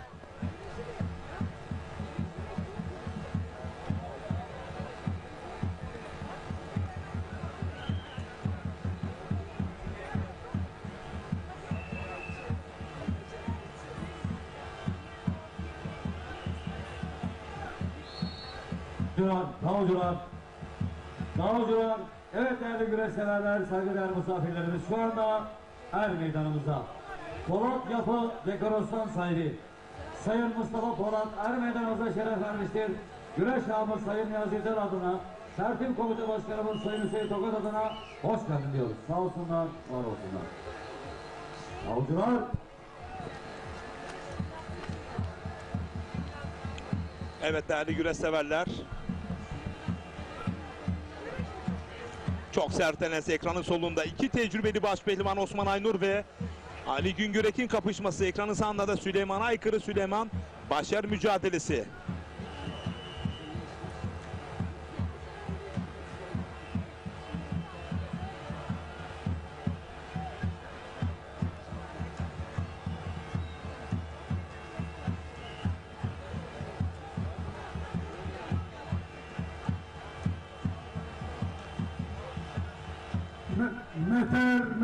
Meter. Davullar. Değerli güreş severler, teşvik bir boyu yarı final müsabakalarını yapacak pehlivanlar. Mansuroğlu. Tekli ekrana dönebiliriz değerli öğretmenim. Geleneksel çalı güreşleri ağımız, sönmez makinenin sahibi Evet. Sayın Hakan Sönmez ağının pehlivanı. Bursa Büyükşehir Belediye Başkanımız Sayın Bu arada puanlama güreşinde Mecit Yıldırım galip geldi. Adını ikinci tura yazdırdı. Birinci tur güreşlerinde Mecit Yıldırım ve Fatih Koyuncu arasındaki müsabakada Mecit Yıldırım galip. Ömer Naci. Bursa Mustafa. Bu arada iki tecrübeli baş pehlivan Osman Aynur, Ali Güngör arasındaki mücadele devam ediyor. Karşılıklı sert elenseler gördüğünüz gibi. Fitness'larının sahibi Sayın Uğur Gökçeadına güreş yapıyor. Evet, sert elenseler iki taraftan da sağlı sollu Ali Güngörek'inden yine Osman Aynur'dan sert elenseler geliyor. Efe Şafak. Bursa Büyükşehir Belediye Başkanımız Çayır Sayın hakemi uyardı Mustafa iki tarafı da. Bey Başkanımızın pehlivanı Dadaş Dardıyarı Erzurum. İlker Şahin. Koç Harfiyat İzzet Koç değerli iş adamımız adına güreş yapıyor. Bursa Çalı.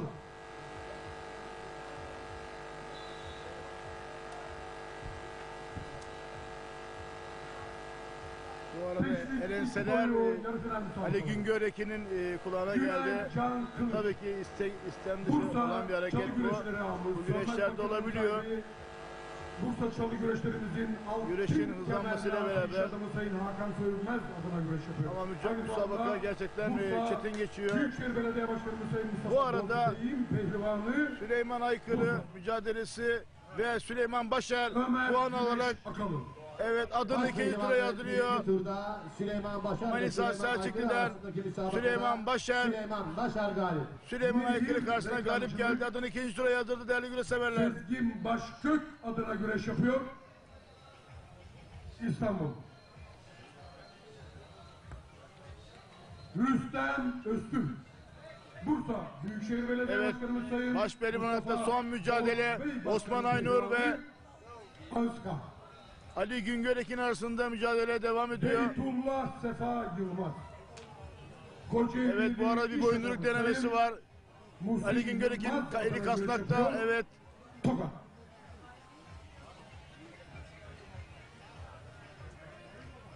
Evet, yine sert elenseler Ali Güngörek'in. İki taraftan da sert elenseler geliyor. Osman Aynur, Ali Güngörek arasındaki mücadele. Gerçekten iki tecrübeli baş pehlivan. Osman Aynur Antalya Serik'ten. Baş pehlivanlık birinci turda. Bu arada Süleyman Başar'ın almış olduğu puan Süleyman Aykırı karşısındaki puan mücadelesi ve Süleyman Başar adını ikinci tura yadırıyor. Manisa Selçuklu'dan Süleyman Başar ve ekranlarınızda değerli güreş severler Osman Aynur ve Ali Güngör arasındaki mücadele kaldığı yerden devam ediyor. Sert elenselerle mücadele devam ediyor. Ali Güngörek'in boyunduruk denemesi. Yine tecrübeli Osman Aynur, Tarihi Kırkpınar'ın baş pehlivanlığını almış bir baş pehlivanımız, çok tecrübeli bir isim Osman Aynur. İkisi de çok tecrübeli, ilerlemiş yaşına rağmen gerçekten müthiş mücadele sergiliyorlar. Bu arada Süleyman Başar arasındaki ve Süleyman Aykırı arasındaki mücadelede Süleyman Başar galip gelmişti. Değerli yönetmenim tekrar ekranlarınıza getirdi. Ve biz tekrar Osman Aynur ve Ali Güngörek'in arasında her an puan çıkabilir. Artık müsabaka süresi bayağı uzadı ve tecrübeli baş pehlivanlarımız yorgunluk belirtileri göstermeye başladı. Her an puan çıkabilir değerli güreş severler.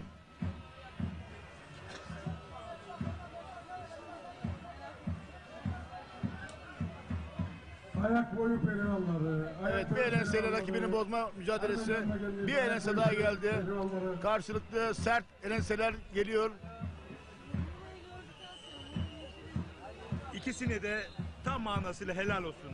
Buradan almış oldukları ücretin ne olursa olsun 2 katını 3 katını hak ediyorlar. Terinin son damlasına ikisi de kıran kırana güreşiyor. Helal olsun. Gençlere aslında burada ilham kaynağı oluyorlar. Evet, kesinlikle katılıyorum. Şu güzel sahaya geldik. İnanın ki bu güreş sahasını yapmak için bu köyün kendi halkı, gönüllüler ordusu bu organizasyonu hazırladı. Bu sahayı hazırladı. Tüm her şeyiyle hazırlandılar ve gerçekten bir yıl aşkındır bu saha için mücadele etti. Ve bu arada Osman Aynur tecrübesini konuşuldu ve puan aldı. Recep Tosun ve adını ikinci tura yazdırdı Osman Aynur. Gerçekten iki baş pehlivanı da tebrik ediyorum. Hem Osman Aynur hem Ali Güngörek ekini. Fazlasıyla övgüyü hak ediyorlar ikisi de. Her şeylerini ortaya koydular. Helal olsun Osman Aynur, helal olsun Ali Güngörek'in. Evet Recep Tosun, gerçekten bu sahanın, bu organizasyonun yapılması için gerçekten bir gönüllüler ordusu burada.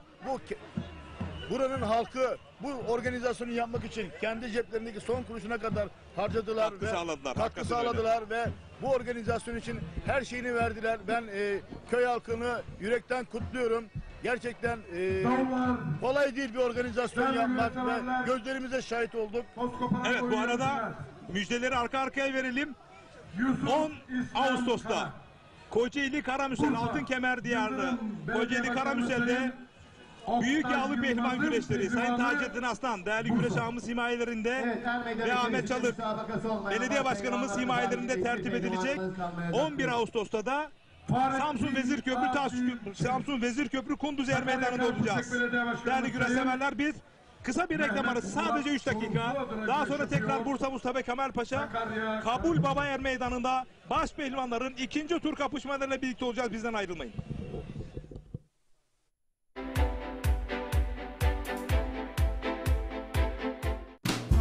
Bereketli tarlalardan lezzetli sofralara, bir yağ ayçiçek yağı ve Birma margarin. Türkiye'nin en büyük ayçiçek yağı üreticisi Trakya Birlik'ten.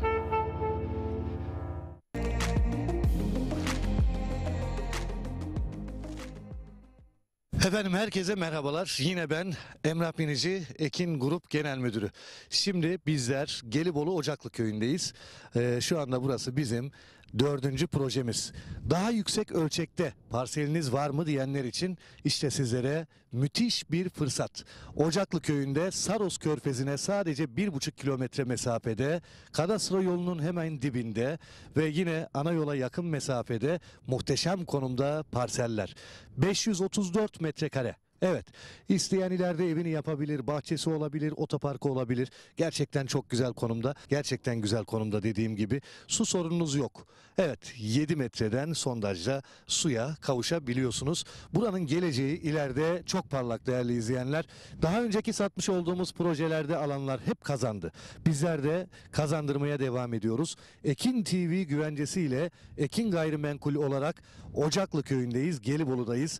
Saros Körfezi'ne 1,5 kilometre mesafede 534 metrekare parsellerimizin de satışına başladık. Beton direkleri dikilmiş vaziyette. İsteyen etrafını çevirebilir gördüğünüz gibi. İsteyen bungalov ev koyabilir. İsteyen tin house koyabilir. İsteyen prefabrik koyabilir. Şunu belirtmek istiyorum. Burada toplam 12 parsel var.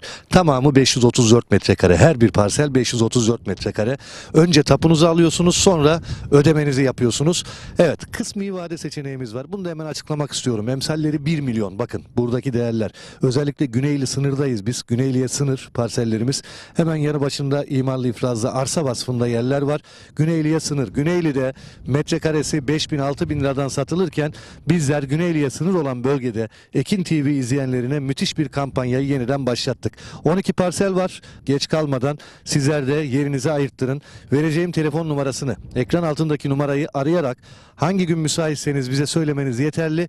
Bizler sizleri Beylikdüzü'ndeki ofisimizden hareket ettiriyoruz. Servis aracımızla yaklaşık 2,5 saatte burada oluyoruz. Güzel bir yolculuk oluyor, güzel bir muhabbet oluyor ve muhtemelen de zaten genelde ben geliyorum. Sizlere ben eşlik ediyorum. 0212 594 4594 telefon numaramız. 0212 594 4594 hemen kadastro yoluna cephe, hemen yanında 1,5 kilometre ileride Saros Körfezi var. Hatta Mavi Saros olarak geçiyor. En temiz bölgelerden bir tanesi. Saros Körfezi'nin özelliği kendi kendini temizleme özelliğidir değerli izleyenler. Yazın buraya geldiğiniz zaman böyle mis gibi pırıl pırıl suda yüzmek istiyorsanız, hayallerinizi gerçekleştirmek istiyorsanız ve ileride güzel kazançlar elde etmek istiyorsanız gelin burayı görün ve tercih edin. Biraz önce ne söyledim? Emsalleri evet 1 milyon 534 metrekare, yarım dönümden daha fazla. Dediğim gibi bungalov koyabilirsiniz, etrafını çevirebilirsiniz. Etrafta zaten görüyorsunuz. Bakın bağ evi yapmışlar. Hemen yan tarafında bir prefabrik var. Gerçekten güzel bir konumda. Peki biz ne yapıyoruz? Yine yapacağımızı yaptık ve indirimli fiyatı 1 milyon değil, bakın 750.000 TL ve bunun 500.000 TL'si nakit, geriye kalanı da sizlere vade seçeneği sunuyoruz. 0212 594 4594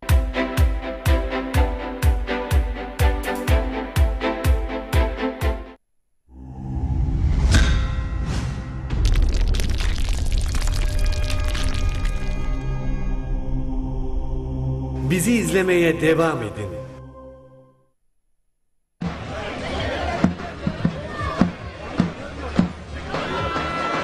Evet, büyük orta ve başaltı pehlivanlarımız cetvel hakemine gelerek kurallarınızı çekiniz. Büyük orta başaltı, bu size yapılan son çağrıdır.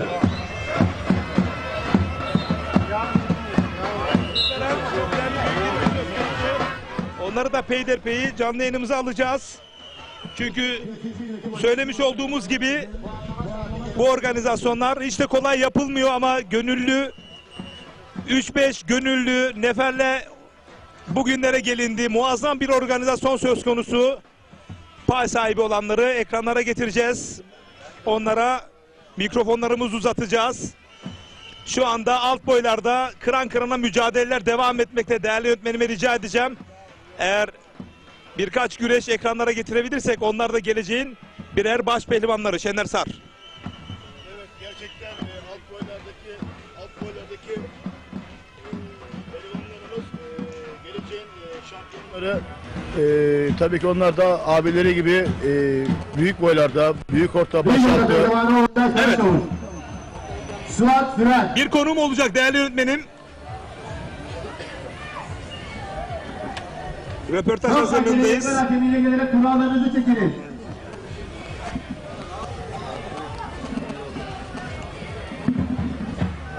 Olcay Karaçavuş, Suat Süren. Çok acele edilen hakemine gelerek kurallarınızı çekiniz. Evet, değerli güreş severler, canlı yayın kabinimize kim geldi biliyor musunuz? Bu güzel Kabulbaba ilçesinde bu muazzam atmosferin baş mimarlarından çok değerli güreş ağamız Niyazi Dal. Hoş geldiniz. Hoş bulduk. Sayın ağam. Teşekkür ederim. Bu ambiyansı bir bayram şöleninde muazzam bir atmosfer söz konusu. Şimdi bu güzel atmosferin baş mimarları olarak duygularını öncelikle alabilir miyim efendim? Buyurun. Öncelikle tüm halkımızın bizi seyreden, burada bulunan Evet. Buyurun. herkesin Kurban Bayramı'nı en içten dileklerimle kutluyorum. Ekranı ikiye bölelim. Güreşleri de verelim değerli yönetmenim. Bu yıl 348'si düzenleniyor ve güreş ağamız Sayın Niyazi Dal, Kırmasti Kerman Mobilya Yönetim Kurulu Başkanı. Bu organizasyon 3-5 gönüllünün üzerinde şekillendi ama siz de onları yalnız bırakmadınız.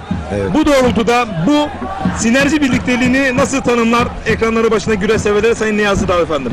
Öncelikle burada çok büyük bir emek var. Çok tarihi bir yer. Değerli bir dualar var burada. Kabulbaba Köyü'nün öncelikle Evet. Tertip Komite Başkanı ve ekibine, muhtarıma ve Kabulbaba halkına bu teveccühü bana gösterdiklerinden dolayı onlara çok teşekkür ediyorum. Gece gündüz demeden el ele vererek burada çok değer katarak, çalışarak, alın teri dökerek onlara şahit oldum. Birlikte yaptık, beraber geldik, beraber yürüdük. Çok mutluyum. Çok güzel bir atmosfer var. Gördüğünüz gibi her yer dolu. Halkın teveccühü söz konusu. İnanılmaz bir izdiham var. Oturacak bir kişilik yer dahi yok. Bunu nasıl tanımlayalım? Nasıl anlatalım? Tanımladığınız çok sevgi. Başta önce bir sevgi var. Buraya bir emek olduğu için burada. Sevgi var burada. Şu anda Sevgi, her ekranlara şey- geliyor. Ekranı Evet. ikiye bölelim. Sayın ağamız da ekranlarda kalsın.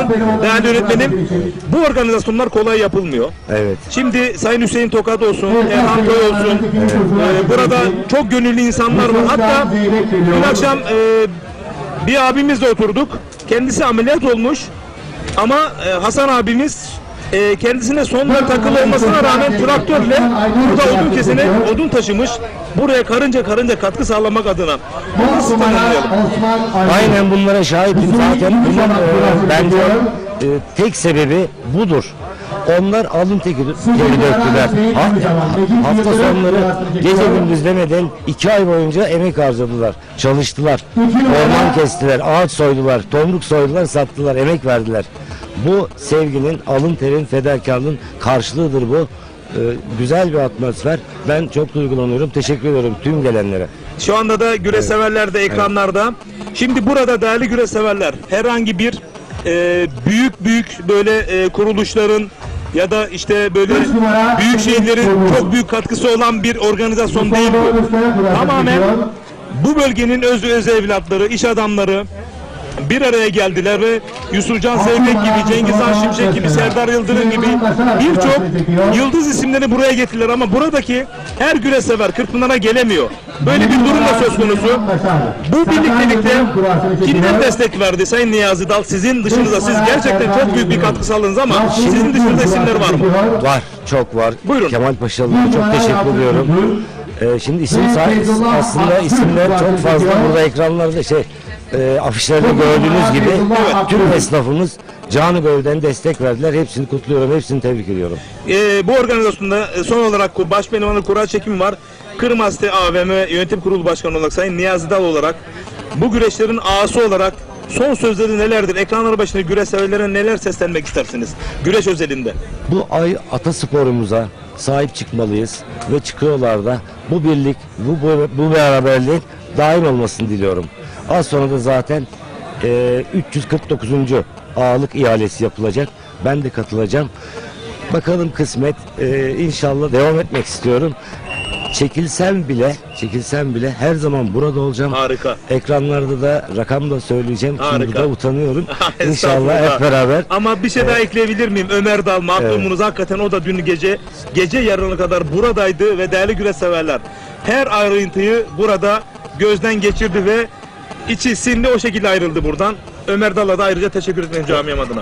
Ben de çok teşekkür ediyorum oğluma. Gerçekten 3 yıldır, daha önceki yıllarda da vardı. hep arkadaşlarıydı. Yönetim kurulu olsun burada.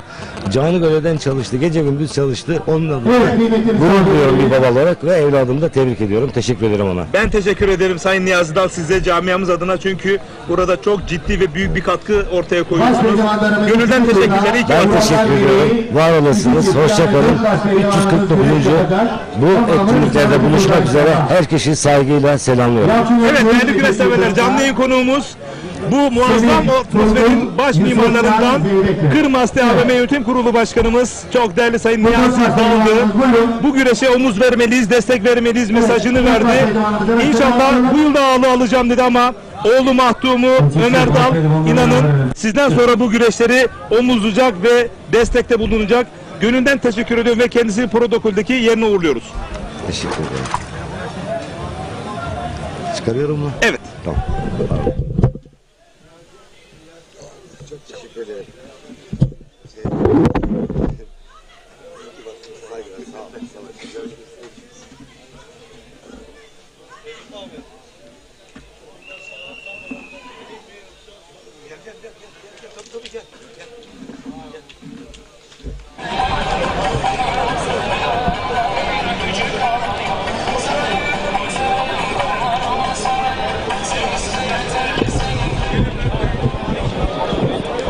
Evet, bu arada başaltı pehlivanları, büyük orta pehlivanları da evet şu anda baş pehlivanlarımız ikinci turda 4 baş pehlivan yani 2 çift güreşecek. Diğerleri direkt çeyrek finale güreşecekler. Kimler? Yalçın Öncül, Mecit Yıldırım, Semih Turgut, Yusufcan Zeybek kapışmasını izleyeceksiniz. Değerli güreş severler, şimdi bir salavatlayalım bakalım. Sözü cazgırımıza bırakalım. Çünkü baş pehlivanlarımız huzur teşrifindeyken çok önemli bir konuğum var. Onunla röportajımız olacak. İstanbul, Şile, Bursa Büyükşehir Belediye Başkanımız Sayın Mustafa Bozbey Bey pehlivanı.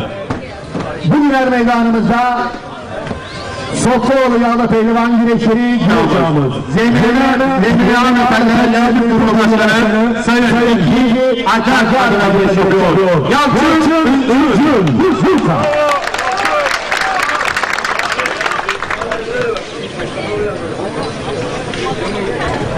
Tarihi Plan 2023 yılı baş pehlivanı yapmış olduğu tarafsız tüm Türkiye'mizin beğenini kazanmış olan baş pehlivanımız.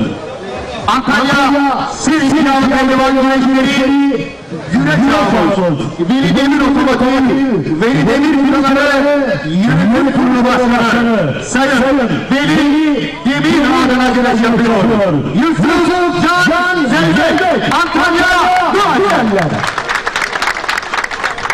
Yalova Subaşı Belediye Başkanımız Sayın Turan Canbay Pehlivanı. Bugün her meydanımızda Karatürk'ün iş adamımız Burhan Nakliyatlar sahibi Burhan Yavuz adına güreş yapıyor. Semih Turgut baş pehlivanlar diyarı Karatürk.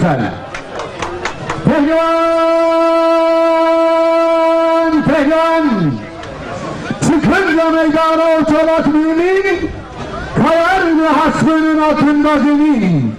Yenmedi, yenemedi kimselere benim yemin. Başka bir güreşte, hız bizim evde. Dağıstanlı'dan Yiğit Mustafa, güreşte bütün dünyaya tutardı kafa. Bu nasıl sevgidir, bu nasıl bir yata? Gel de bu sırrı çök bizim evde. Allah Allah, illallah, Muhammedur Resulullah. Baş pehlivanlarımıza ikinci turda hep beraber alkışlarla diyelim maşallah. Allah canım versin. Yapılırken şöyle ekranı ikiye bölelim. Canlı yayın kabinimize çok özel bir konuğumuz var dedik. Kim biliyor musunuz? Bu organizasyonun yaşatılmasında büyük pay sahibi olan Kabul Baba Dernek Başkanımız Hüseyin Tokat. Hoş geldiniz. Şöyle mikrofona da evet yaklaşın, alın. Bu heyecanı bir tarif edebilir miyiz? Bayram tadında bir şölen söz konusu. Bu gurur, bu onur sizin efendim. Buyurun. Çok güzel güreşler izliyoruz. Çok güzel bir organizasyon. Sizin de yayınınızla birlikte öncelikle herkesin Kurban Bayramı'nı en içten dileklerimle kutluyorum. Evet. Bu organizasyonu büyük emek harcıyoruz Recep Bey. Gerçekten yani aylardır bunun için uğraşıyoruz. Elimizden geldiğince güzel bir görsel sunmaya çalıştık. Bu geleneği yaşatmak, bu geleneğin devamını sağlamak hakikaten çok zor. Büyük bir sorumluluğunuz var. Çok. Bu doğrultuda çok güzel bir ekibiniz var, çok samimi bir ekibiniz var. Az önce Sayın Ağamıza burada söyledim. Dün akşam bizim yanımızda bir abimiz oturdu, ameliyat oldu ve sonrasıyla traktör kamyonunda dağda odun taşıdım dedi. Doğru. Bu nasıl adlanır? Bu tarifi nasıl yapalım? Yani tarif etmek imkansız. Yani bizim Kazılova köyümüzün kendi tırnaklarıyla kazıyarak gerçekten yani böyle yani nasıl söylesem dediğiniz gibi yani sırtında torbayla geldi yani. Biz, Hasan amcamız mı tam ismini? Hasan Altın. Hasan amcamız. Namı değer Gamburasa. Sonrasında bizim yönetimimizde olan İrfan Azar ayak çatladı. Çatlak ayağıyla geldi bizimle beraber dağda odun kesti yani. Bu şekilde yapıyoruz. Ve bu kesilen odunları bu güreşleri yapılma noktasında pehlivanlara yolluk. Burada gelen konuklara ikramlar. Evet. Bu organizasyonu yapılma aşamasında şemalarında yani İnanılmaz. Ben belki Osmanlı döneminde ya da Cumhuriyet'in ilk döneminde yaşananlar gibi burada bir atmosfer abartıyorum. Ben 20 yıl önce burada güreş yaptım. Buradaki bu birlikteliği var ya, ben Türkiye'de çok az gördüm. Büyük şehirler, büyük bütçelerle organizasyonlar düzenliyorlar ama maalesef bazen böyle gönülle yapılmış organizasyonun gölgesinde kalıyorlar. Evet Hüseyin Tokat. Amacımız burada dediğim gibi Recep Bey güzel bir görsel sunmak. Bakın buraya gelen seyirci müthiş, inanılmaz bir kalabalık var. Yani elimizden geldiğince onları mutlu etmeye çalışıyoruz. Ve bu yağlı güreşleri yaşatmaya çalışıyoruz. Değerli büyüklerimizden Güreş Federasyonu'ndan Sayın İbrahim Türkiş'ten Geleneksel Güreşler Federasyonu İbrahim Türkiş'ten de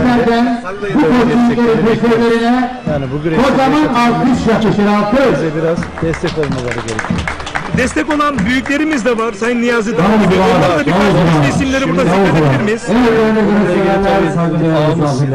Bu sene 3. 3 sene Niyazi Dağ, Kirmaslı Kervan Mobilyalar sahibi, değerli iş adamı. Onun büyük destekleri var. Sonrasında burada baş pehlivanlarımızın üzeri tişörtlerde de gördük. Marlas çok değerli büyüğümüz Onursal Başkanımız değerli Çetin Bey, kendisi amcam oluyor. Onların büyük destekleri var. Sonrasında Bursa'mızın Ömür Bozan, Atakan Düşkün, inanılmaz büyük destekleri var. Yine kendi köyümüzden Yıldız Gıda, Sayın Nusret Yıldız, onların büyük katkılarıyla biz bu güreşleri olabildiğince güzel yapmaya çalışıyoruz. Bunun gibi bir sürü kendi içimizde, bünyemizde bulunan iş insanları var. Eren Atatarım, Ertan Azar. Sonra işte daha ne diyeyim, burada MCN Otomotiv. Şimdi bunlar şu an için belki su götürüyor ama yarın önümüzdeki yıl çıta çok yükseldi. Mutlaka büyüklerimizin destekleri olacak. Buradan hem Mustafa Kemal Paşa Belediye Başkanımıza hem Büyükşehir Belediye Başkanımız Sayın Mustafa Bey'e ve değerli büyüklerimize seslenelim son olarak. Çünkü mücadeleler başladı. Evet, biz bu güreşleri yapmak için çok çabalıyoruz, çok mücadele ediyoruz ki bakın bu kadar güzel oluyor. Onlar bize el verdiğinde, bir destek verdiğinde burada muazzam bir güreş yaparız. Muazzam. Sayın Büyükşehir Belediye Başkanım Mustafa Bozbey'e, Sayın Mustafa Kemal Paşa Belediye Başkanım Şükrü Erdem'e buradan selamlarımı iletiyorum. Bize bu güreşleri festival arasında yapabilmemiz için daha güzel, daha gösterişli, daha görkemli. Onların desteğiyle çok daha güzelini yapacağımızı düşünüyorum. Bunu da hak ediyor Kabul Baba. Hak ediyoruz. Hak ediyoruz yani. Çok teşekkür ederim. Hüseyin Tıkan, Çok teşekkür ederiz. ekibine de hepsine çok teşekkür ediyoruz. Evet, ekibimi unutmayın. Yönetim kuruluna buradan çok teşekkür ediyorum. Öyle. Sonrasında buraya gelen, bakın o kadar muazzam bir kalabalık var. Burada yemekleri yapan aşçılarımıza, hepsi kendi içimizde. Sonsuz teşekkürlerimi sunuyorum. Burada bu güreşlerin yapılmasında adaklar oluyor, adakları kesen. Sabaha kadar burada çalıştılar. Sabaha kadar. Evet. Gördünüz, sabaha kadar buradaydılar. Büyük emek. Kavuoğlu insanına, Kavuoğlu halkına çok teşekkür ediyorum. Büyük saygı hak ediyorlar gerçekten. Yani gönüllerinden veriyorlar. Yani öyle muazzam bir şey. Öyle muazzam bir şey. Çok gururlanıyorum. Ve burada birçok güreşler belki Kırkpınar'a gelemiyorlar ama siz Kırkpınar'ın yıldızlarını buraya getiririz. Bu da büyük bir hizmet olarak. Evet, yani burada bizim bu güreşleri seven insanların görüyorsunuz. Civar köylerimizdeki bütün herkes. Bozağaç Çaylası. Herkes görüyor. Yani çok sağ olsunlar. Biz de elimizden geldiğince onlara İyi ki varsınız Sayın Tokat. Çok sağ olun, var olun. Protokolde de özgürce konuklarımız var. Dilerseniz sizleri uğurlayalım oraya. Çok sağ olun. Evet, çok biz teşekkür ederiz. Evet değerli güreş severler, mücadeleye devam ediyoruz. Sayın Hüseyin Tokat, Kabul Baba Dernek Başkanımız canlı yayında duygularını paylaştı bize. İyi ki varlar. İmkanımız var. Güreş sanatının imkanı görme. Sadistliğe, zorbalığa asla değer verme. Yensen de yenilsen de hatır gönül kırma. Çünkü Evet değerli güreş severler, 10 baş pehlivanımızdan 2 çift güreşiyor. 6 baş pehlivanımız direkt tur atladılar. maşallah. Allah derman versin.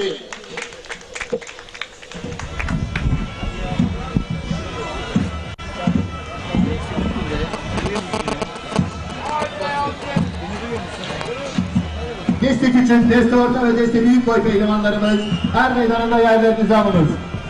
Deste küçük, deste orta ve deste büyük boy pehlivanlarımız Evet, baş pehlivanlık güreşlerinde Tur atlayanları hemen anons edelim Şener Sar hocam. Tur atlayanları. evet, tur atlayan baş pehlivanlarımız Serdar Yıldırım, Mustafa Doğan Özkaya, Süleyman Başer, Hüseyin Gümüşalan, Feyzullah Aktürk ve Osman Aynur. Şu anda ekranlarınızda Yalçın Öncül, Mecit Yıldırım mücadelesi ve Semih Durgut, Yusufcan Zeybek arasındaki mücadele normal sürede devam ediyor. Değerli güreş severler, adını bakalım çeyrek finale kimler yazdıracak? Bu arada ekranın sağında güreşen Yalçın Öncül ve Mecit Yıldırım. Mecit Yıldırım Fatih Koyuncu ilk turda 1 saat güreş yaptılar. İki arkadaş beraber geldiler ama kıran kıranı güreş yaptılar. Evet, ben bu sahalarda gerçekten müthiş özveriyle mücadele eden, alın teri son damlasına kadar müsabakada güreş yapan pehlivanlarımızı tebrik ediyorum, yürekten kutluyorum. Çünkü bu sahalarda hep bunları istiyoruz. Son damlasına kadar ne olursa olsun, arkadaş da olsanız, kardeş de olsanız, baba da olsanız, oğul da olsanız mücadele etmek gerekiyor. Çünkü buradaki seyirciler sizleri seyretmeye geliyorlar ve buradaki tüm mücadeleleri tabii ki sergilemek gerekiyor. Recep Tosun. Özgür Kabadayı, Şile Belediye Başkanımız ekranın sağında. Mecit Yıldırım'ın belediye başkanı 23 Ağustos Cuma günü Şile Belediyesi yağlı pehlivan güreşlerine ev sahipliği yapacak Özgür Kabadayı. Şile Belediyesi'nin çalışkan, güler yüzlü ve mütevazi belediye başkanı Özgür Kabadayı ekranın sağında. Mecit Yıldırım'ın değerli baş pehlivanımızın belediye başkanı. Bu müjdeyi de vermiş olalım. Evet, Şile Belediyesi gerçekten güzel bir organizasyon yapıyor ve yıllardan beri yapıyor. Orada artık bu güreş oturdu. Bu Şile'de tabii ki kimler var? İşte Fatih Koyuncu, Mecit Yıldırım. Mecit Yıldırım da onun pehlivanı. Hem antrenörlük yapıyorlar hem ustalık yapıyorlar. Sahip çıkıyorlar Atasporu güreşimize. Mecit Yıldırım arasında geçen müsabakada Mecit Yıldırım pehlivana kulak emniğimizce Evet, bir ithal geldi ekranın sağında Mecit Yıldırım'a. Evet, burada genç ve tecrübeli baş pehlivan mücadelesi var. Mecit Yıldırım ve Yalçın Öncü arasındaki mücadelede, diğer tarafta da Semih Turgut ve Yusufcan Zeybek arasındaki mücadelede müsabakada devam ediyor. Burada da bir söz konusu olabilir, iddia söz konusu. Yusufcan Zeybek ve Semih Turgut arasındaki mücadelede her an kuleden bir ihtar söz konusu gelebilir. Recep Tosun. Evet, katılıyorum. 6 baş pehlivan direkt tur atladı değerli güreş severler. Çeyrek finale 2 çift mücadele ediyor. Yusufcan Zeybek'in ekranın solunda baskısı söz konusu. Ekranın sağında da Yalçın Üncül'ün baskısı söz konusu. Evet, bir fotoğraf var, ekranlara alalım. Mücadeleler devam ederken Merkez Hakem Komitesi üyemiz Ekrem Yavuz. Geçmiş olsun Ekrem Yavuz. Küçük bir sağlık problemi yaşadı. Gıda zehirlenmesi. Şu anda Eyüp Ünlü ile birlikte istirahat ediyorlar. Geçmiş olsun değerli şampiyonum Koca Yusuf'um.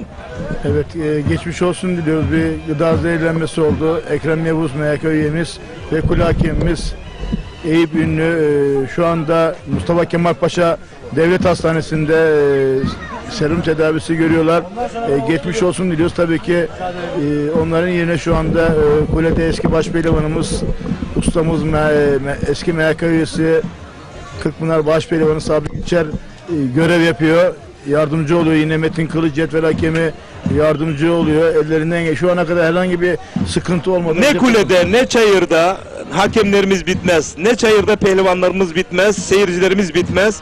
Cihat meydanları pehlivansız kalmaz Allah'ın izniyle. Hakemsiz de kalmaz. Evet Cihan, meydanlar pehlivansız kalmaz. Dediğiniz gibi kulede de hakemimiz de kalmaz, hakemsiz kalmaz yani. Hakem illaki var yani. Gerekirse Recep Tosun en son biz çıkarız kuleye. Gerekirse yani o ihtiyaç olursa elimizden geldiğince bu musabakaları devam ettireceğiz. Bitmeli de yerine şu anda Sabri Geçer var, Metin Kılıç var. Onlar da musabakayı en iyi şekilde yönetiyor. Şu anda herhangi bir sıkıntı da olmadı musabakalarda. Nerede? Mustafa Kemal Paşa Kabul Baba Er Meydanı'nda musabakalar kıran kırana devam ediyor. Ekranlarınızda yine başpehlivanların çeyrek final kalmalar mücadelesindeki musabakalar devam ediyor. Yine alt boylarda büyük orta pehlivanları ve diğer kategorilerdeki pehlivanların mücadelesi devam ediyor. Bu arada bir dalma girişimi Yalçın Öncül'den Mecit Yıldırım karşısında, diğer tarafta Semih Turgut ve Yusufcan Zeybek arasındaki müsabakada da aynı şekilde devam ediyor. Evet, Şener Sar değerli yorumcum, birlikte anlatıp aktarıyoruz.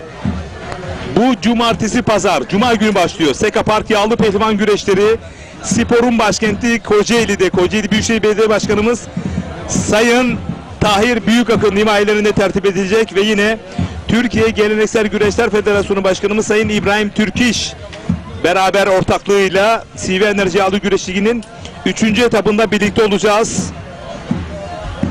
Kırkpınar öncesi en büyük prova. Evet Recep Tosun, gerçekten 21, 22, 23 Haziran'da Kocaeli Seka Park Er Meydanı'nda CV Enerji Yağlı Güreş Ligi 3. etabı müthiş mücadelelere sergi olacak. Tabii ki kıran mücadeleler olacak burada. Hepsi birbirinden ayrı başpehlivanlarımız var. Daha önceki etaplarda güreşlerinde puan alamayan başpehlivanlarımız var. Kendini ispat edememiş başpehlivanlarımız var. Hepsi Seka Park'a. Hepsi için bir şans. Hepsi için bir şans. Tabii ki bu organizasyonun en büyük ev sahiplerinden bir tanesi Kocaeli Büyükşehir Belediye Başkanımız Doçent Doktor Tahir Büyükakın ve değerli ekibi Spor Daire Başkanımız Ali Yeşildal, Spor Müdürümüz Alparslan Aslan ellerinden gelen tüm gayreti gösteriyorlar. Biz kendilerine teşekkür ediyoruz. Ama kuşkusuz ki bu CV Enerji Yağlı Güreş Ligi'nin ana sponsoru Tarık Sarvan, yine Geleneksel Güreşler Federasyonu Başkanımız Sayın İbrahim Türküş'ün büyük özverili çalışmaları var. Evet. Biz kendilerine ayrı ayrı teşekkür ediyoruz, saygılarımızı sunuyoruz. Evet, başpehlivanlıkta henüz çeyrek final isimleri tam olarak tamamlanmadı. İki çiftimiz çayırda kapışıyor. Burası Mustafa Kemal Paşa Kabul Baba Er Meydanı. Mustafa Cebeci adına güreş yapıyor. Hüseyin Altınakar Bursa. Bursa Mustafa Kemal Paşa Belediye Başkanımız Sayın Şükrü Erdem Bey pehlivanı. Bir dakika. Başpehlivanlık ikinci tur müsabakalarında Evet. Yusuf Can Zeybek, Semih Turgut'a bir ihtar değerli güreş severler. Semih Turgut Pehlivan'a kulak emrimizce bir Ne diyorsun? ihtar verilmiştir. Evet zaten söylemiştim. İhtar her an gelebilir demiştim. Kuleden bir ihtar geldi. Semih Turgut'a daha çok aktif çalışan Yusufcan Zeybek, pozisyon arayan, oyuna giren, oyun denemesi yapan bir Yusufcan Zeybek vardı. Tabii ki de Semih Turgut'a kuleden bir ihtar geldi. Doğru ve yerinde bir karar. Sakarya Karabükçek Belediye Başkanımız Yine ekranın sağ tarafında Yalçın Öncül ve Mecit Yıldırım arasındaki mücadele yer güreşine devam ediyor. Burada her an bir yeniş çıkabilir. Tasarım sahibi Onur Evet, şu anda adına güreş yan yapıyor. kasnakta, yan paçada keçi dikmesi arıyor Yalçın Öncül. Bence kas kanadını arıyor. Karabükçek. Bursa Büyükşehir Belediye Başkanımız Sayın Mustafa Bozbey Bey'in pehlivanı. Bugün er meydanımızda Harmancık güreşleri güreş ağamız Mustafa. Evet, şimdi keçi dikmesine doğru paçaları arıyor. Diğer güreşi kaçırmayalım. Ekranın solundaki mücadeleyi kaçırmayalım değerli öğretmenim. Doçent Doktor Tahir Büyükakın Bey'in pehlivanı. Yasin Sevim. Aynı mücadele değerli öğretmenim, aynı güreş. Sakarya Karabükçek Belediye Başkanımız Mehmet Murat Çoruhlu Bey'in pehlivanı. Hayır, bu güreş değil. Mücadele başladı. Onur Karaca. Bak ekranın sağında arka kadrajda değerli öğretmenim. Ekranın sağındaki arka kadrajda. Keski büyük boy yarı final. Bursa Büyükşehir Belediye Başkanımız Sayın Mustafa Bozbey Bey pehlivanı. Biraz daha sağa doğru gelirsek bulacak. O güreş değil yani. Evet tamam, bu güreş tamam. Şimdi tamam. Teşekkür ediyorum değerli öğretmenime. Bu şekilde kalalım. Lütfen kameramanlarımız, pehlivanlarımızı kaçırmasın değerli öğretmenim. Lütfen.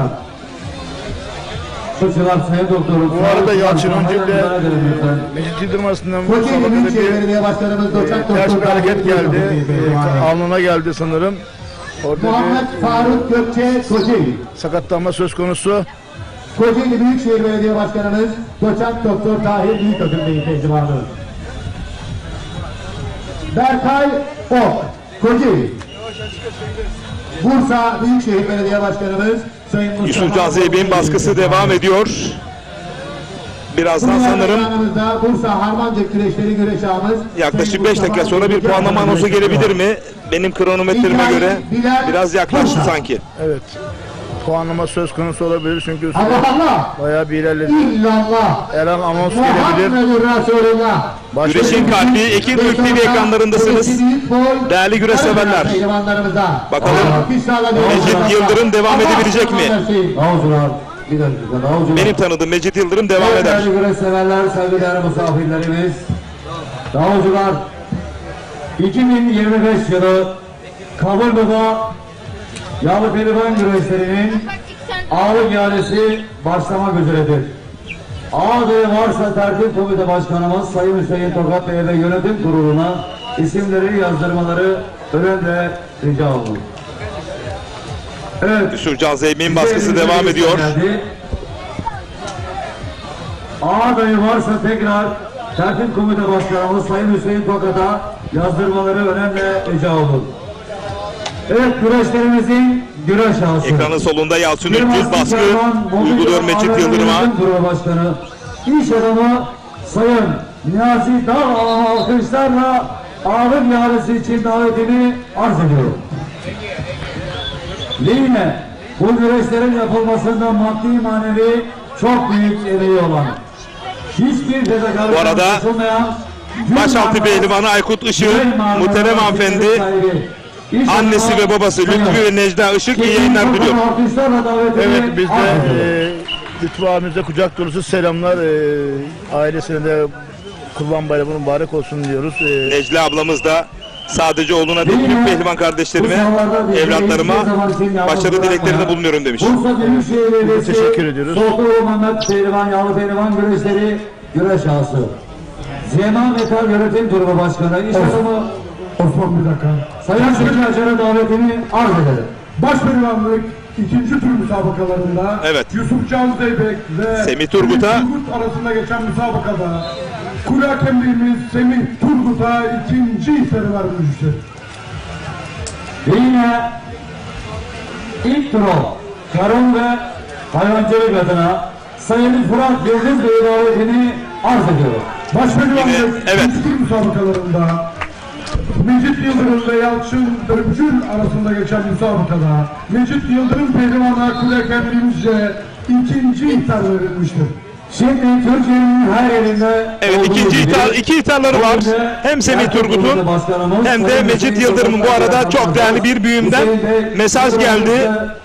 Bizi bayramda yağlı güreşten mahrum bırakmayan Ekin Türk TV'ye çok teşekkür ediyoruz. Bu vesileyle ahilik geleneği destansı bir fedakarlık ile yaşatan sevdası büyük Kabul Baba halkının ve sizlerin mübarek Kurban Bayramı'nı tebrik ederler, saygılar sunarım demiş. Doçent Doktor Sayın Harun Şahin. Değerli hocama kucak dolusu sevgiler yolluyorum Ankara'ya. Çok özel bir mesajdı. Ahilik geleneği destansı bir fedakarlık yaşatan sevdası büyük Kabul Baba halkına teşekkür ediyor. Şener Sar. Ahilik desteği. Evet, bu gerçekten bir... Bu arada Yusufcan Zeybek ekranın sağ kadrajında, sol eli kazıkta, iç kazıkta, sağ eli de iç buttan. Tam ekran alabiliriz değerli öğretmenim tekrarını. Sırt aşağı yenerek adını 3. tura yazdırdı çeyrek finale ve elini öpüyor Semih Turgut'un. Türkiye Avı Güreşi'nin, evet bakın farklı bir kadrajdan, farklı bir açıdan yakaladık yenişi. Yusufcan Zeybek arka kadrajda gördüğünüz değerli güreş severler. Yusufcan Zeybek çeyrek finalde 7. isim. Bakın buradan bir anda butlamış ve iç baldıra doğru, iç buta doğru yüklenmiş. Bu Yusufcan Zeybek anlık oyunlarda müthiş el değiştiriyor. Çok büyük bir yıldız. Yağlı güreşte oyunu yapan rakibini yeniyor. Yendikten sonra sırtın yere geldi. Bundan sonra yapacağım bir kontratak yok. Herhangi bir itiraz söz konusu olmaması gerekiyor. Yani hem bunu değerli güreş severler biliyor, hem de değerli pehlivanlarımız biliyor. Kesinlikle yani bu tür hareketler tabii ki hoş değil ama Yusufcan Zeybek'in gerçekten müthiş hareketiyle rakibine çok güzel şekilde açık düşürmesi, galip gelmesi müthiş tabii ki. Bunu da değerli güreş severlerimize anlatmakta bir borç biliriz Recep Tosun. Evet, Yalçın Öncül yeniş arayışı içerisinde Mecit Yıldırım bütün açıları kapattı. Çok tecrübeli bir başpehlivan Mecit Yıldırım yer güreşinde. Bakalım Yalçın Öncül burada rakibini şu anda keçi dikmesi arıyor. Bakalım atabilecek mi? Hep beraber göreceğiz.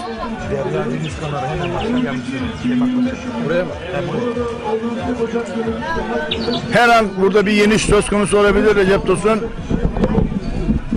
25.000 TL bağış yaptı Zekali'ye, katkılarından dolayı teşekkür ediyoruz. Ve kurtardı tecrübeli Mecit Yıldırım. Hayvancılık adına değerli bir kardeşimiz Sayın Fırat elinden gelen tüm mücadeleyi sergiliyor.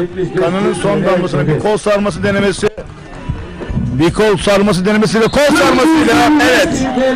Ve Yalçın Öncül kol sarmasıyla Mecit Yıldırım'ı yenerek adını çeyrek finale yazdırıyor Recep Tosun. Hemen çeyrek finalistleri anons ediyor Şener Sar. Evet, çeyrek finalistler Yalçın Öncül, Yusufcan Zeybek, Serdar Yıldırım, Mustafa Doğan Özkaya, Süleyman Başer, Hüseyin Gümüşalan, Feyzullah Aktürk, Osman Aynur. Teşekkür ediyorum değerli Şener Sar.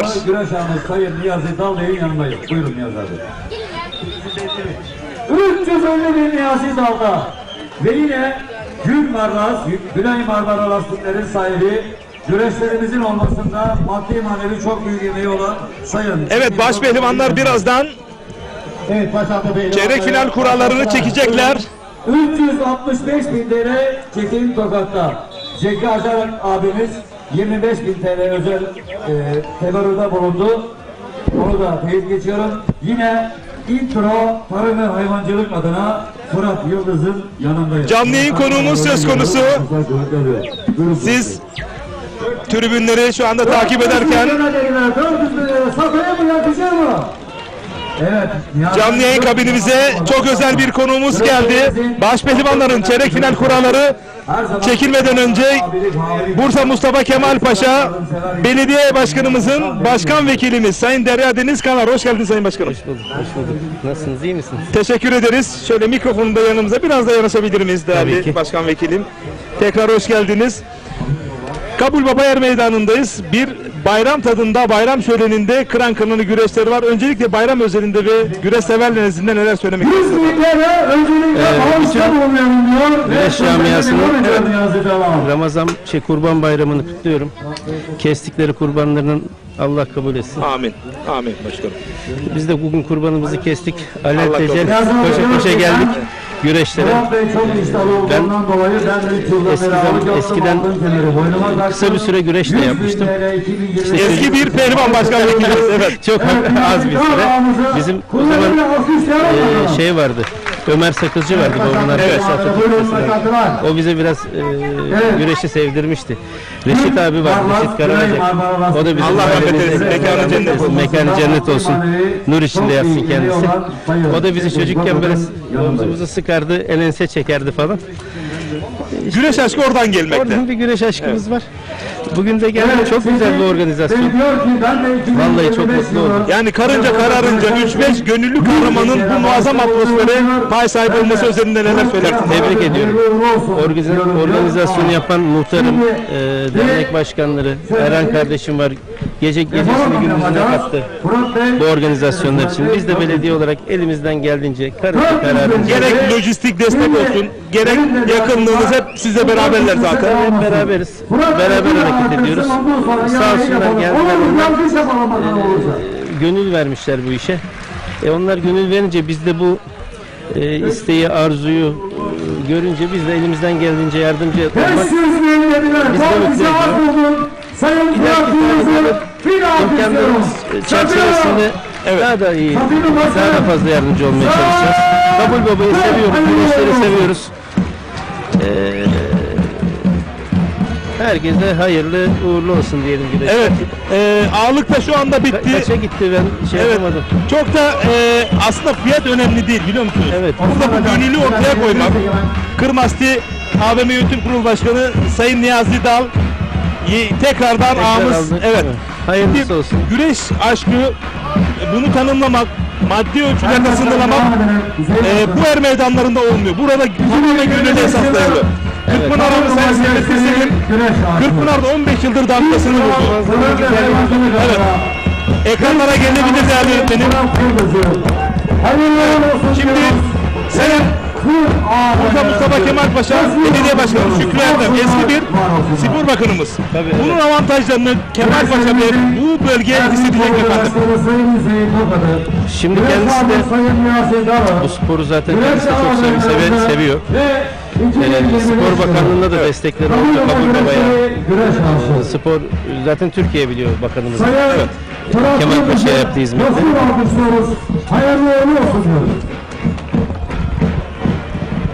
Evet, buyurun. Şu kablo herhalde biraz takılıyor. Evet, tamam. Buyurun başkanım. Yani elimizden geldiğince bakanım da zaten Kabul Baba'nın güreşlerinde özellikle özel ilgi göstermemiz ve ilgilenmemizin emrini verdi. Dedi ki Kabul Baba güreşlerine, spora elinizden gelince destek olacağız. Beni o konuda görevlendirdi kendisi. Ben de elimden gelen arkadaşlarla ortak çaba, mücadeleyle yardımcı olmaya çalıştık. Burada Sayın Hüseyin Kurdan dedi ki Derya Deniz Kanar Başkanı vekilimiz geldi. Akşama kadar burada başkanı birisi kemer takana kadar burada olacak. Vaktimiz geniş dedi. Buradayım, vaktim geniş. Çok önemli. Şimdi neden bunu söylüyorum? Bazı siyasetçi büyüklerimiz geliyor, gözle gösterisi yapıp sonra acil yoğun işlerinden dolayı gitmek durumundan ama İşte öyle yerli ve millilik demde bulunmaz. İşte böyle olur. Başkanım ben öncelikle teşekkür ediyorum. Ben sizlere çok teşekkür ederim. Buradayım. Ben son güreş bitene kadar Allah nasip kısmet ederse buradayız. Takip edeceğiz. Ediyorum da zaten. Büyük de keyif alıyorum işin açıkçası. Gerçekten keyif alıyorum. İnşallah bunun gibi güzel organizasyonları devamı da gelir. Mustafa Kemal Paşa Yalıntaş güreşleri Sonrası da belirli bir noktaya gelmiş bir organizasyon. Evet. Bununla alakalı bu yıl olmasa da önümüzdeki yıllarda yine o yanan ateşi körükleyecek misiniz? Sayın Başkanımız eski spor bakanımız. Dolayısıyla tüm spor branşlarının olduğu gibi geleneklerin de çok sıkıya bağlı bir belediye başkanımız. Evet, evet. Onunla alakalı bir tasarruf söz konusu olacak ya da bir planlama. Tabii ki Yalıntaş'a da gerekli destekte olacağız elimizden geldiğince. Ya da çok özür dilerim şöyle de olabilir. Yalıntaş'ta değil ama biz artık Kabul Baba'yı bu bölgenin en önemli güreşleri olarak da destekleyerek biz o misyonu burada devam ettirmek de durumunda da olabilir. Şimdi Kabul Baba'nın muhtarı, dernek başkanı, Kabul Baba halkı güreşe çok düşkün. Şimdi onlar bize gelip taleplerini sunduklarında onların gözündeki ışık ve istek bizim içimizdeki isteği de arttırıyor. Ben onlara diyorum ki ya arkadaşlar yapalım ama bizim imkanlarımız bu kadar imkanlarımız dahilinde. Başkanım biz boyarız, biz sıvasını yaparız, biz harcını kararız. Sen ne kadar elini koyuyorsan biz de koyarız. Biz o enerjiyi onlarda görünce bizim enerjimiz de artıyor. Kayıtsız kalınmıyor. Kayıtsız kalınmıyor. Evet. Her şeyi bizden de beklemediler. Yani biz %30 yaptıysak %70'ini onlar organize etti. Çadırların kurulması, otur biçilmesi, temizlenmesi hepsini kendileri de taşın altına ellerine koydular. Çok takdir ediyorum ben Kabul Baba. Halkını zaten çok kolay aran da geliyor benim kardeşim. Evet. Evet. Peki yayına canlı yayına alacağız. Daha sonra alacağız. Şimdi Bursa Mustafa Kemal Paşa'da başka spor branşları da var. Tamam biz Kabul Baba'yı hep konuşacağız, devam edeceğiz. Sayın Başkanımız diğer spor branşları da yaklaşımlarını buradan ekranlara söyleyebilir miyiz? Tabii yani biz insanların gözündeki o ışığı, isteği görürsek biz herkese yaklaşırız. Bütün sporların arkasındayız. Yardımcı olmak istiyoruz. Ama tabii bizden de gelip hani başkanım şöyle yapalım, böyle yapalım. Projeler ortaya koyalım. Bu tarz şeylerle gelin her zaman yanınızdayız. Yanlarındayız. Değerli güreş severler. Tabii güreş ve Kabul Baba ayrı. Ayrı. Şu anda ekranlara kadraja gelen Erhan Toy, Kabul Baba Dernek yönetiminde o bir nefer. Onu şu anda ekranda görürüz ama birazdan ben onu röportaja da alacağım. Çünkü böyle geçiştirmek istemem. Gerçekten bir nefer kendisi. Ben şimdilik kendisine teşekkür ederim ama devam etmek durumundayız. Çünkü Sayın Şükrü Erdem, belediye başkanımız diğer spor branşları da destekliyor Kemalpaşa'da. Evet. Şimdi ancak bir mali yük de söz konusu, yeni devraldı. Dolayısıyla burada zorluk da çekebilir. İlk etapta, kısa vadede neler planlıyor Sayın Başkanımız? Kısa vadede şimdi bizim üzerimizde ağır bir yük var.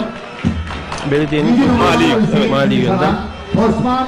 Biz o yükü üzerimizden biraz azaltabilirsek hani diğer spor dallarına, köylerimize, işte fen işlerine biraz oradan kaynak aktaracağız. Hizmet etmek istiyoruz tabii de. Ama biraz vakite ihtiyacımız var. Biraz sabra ihtiyacımız var. Halkımızdan da sabır bekliyoruz.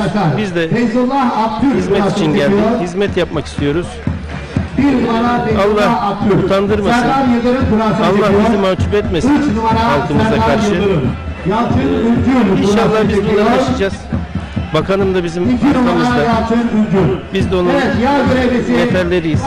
Sağda onun eli ayağıyız. Elimizden geleni yapıyoruz. Ama çözeceğiz biz İnşallah. Çünkü Bursa Mustafa Kemal Paşa, yani Gazi Büyük Önder Mustafa Kemal Atatürk'ün isminin atfettiği, ya bu burada çok özel bir isim çünkü buraya yakışır bir. Tabii tek ismini verilmiş ilçesi Mustafa Kemal Paşa. Atamıza layık bir nesil olarak da tam ekran alalım değerli yönetmenim. Hem Mustafa Kemal Paşa'mızın ismini yücelteceğiz inşallah. Hem atamızı yakışır ve edeceğiz. Evet. Yakışır ve belediyecilik yapacağız. Bir şekilde bu işi çözmeye çalışacağız. İnşallah Bursa Mustafa Kemal Paşa önümüzdeki yıllarda sanatsal, sportifte birçok projelerle ismi anılacak güçlü bir ilçemiz olarak yükselecek inşallah. Projelerimiz var tabii. Önümüzde çok yapmak istediğimiz şeyler var. Spor dalında, işte sanat dalında, işte çocuklarımızın bu yüzme kursları, çeşitli faaliyetleri, bunların hepsine destek olmak istiyoruz inşallah. Ama işte biraz zaman, dediğim gibi altımızdan biraz bir zaman istiyoruz. Evet. Bize biraz zaman versinler, sabretsinler. Yollarımızda yapacağız inşallah. İnşallah. Sayın Başkanım, baş pehlivanlar çeyrek final kuralları için anons edildi. Evet. Çok teşekkür ediyorum. Ben size çok teşekkür ederim. Bizi kırmadınız, buraya kadar geldiniz. Sayın Başkanım'a çok selamlar. Program Başkanımıza. İletirim kendisine. Protokoldeki yerinizi uğurlayalım. Siz gün boyu çünkü orada güreşin keyfini çıkartın. Evet, değerli güreş severler. Bursa Mustafa Kemal Paşa Başkan Vekilimiz Derya Deniz Kanar canlı yayın konuğumuzdu. Kendisini protokole uğurluyoruz. Teşekkür ederim.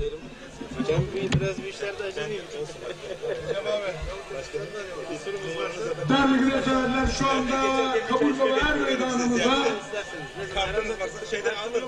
Özçelik Orman Ürünlerinin sahibi değerli iş adamı Sayın Ferit Özçelik şeref vermiştir. Kendilerine tertip komitesi adına hoş geldin diyoruz. Sağ olsunlar, var olsunlar. Evet, baş pehlivanlarımız buyurun.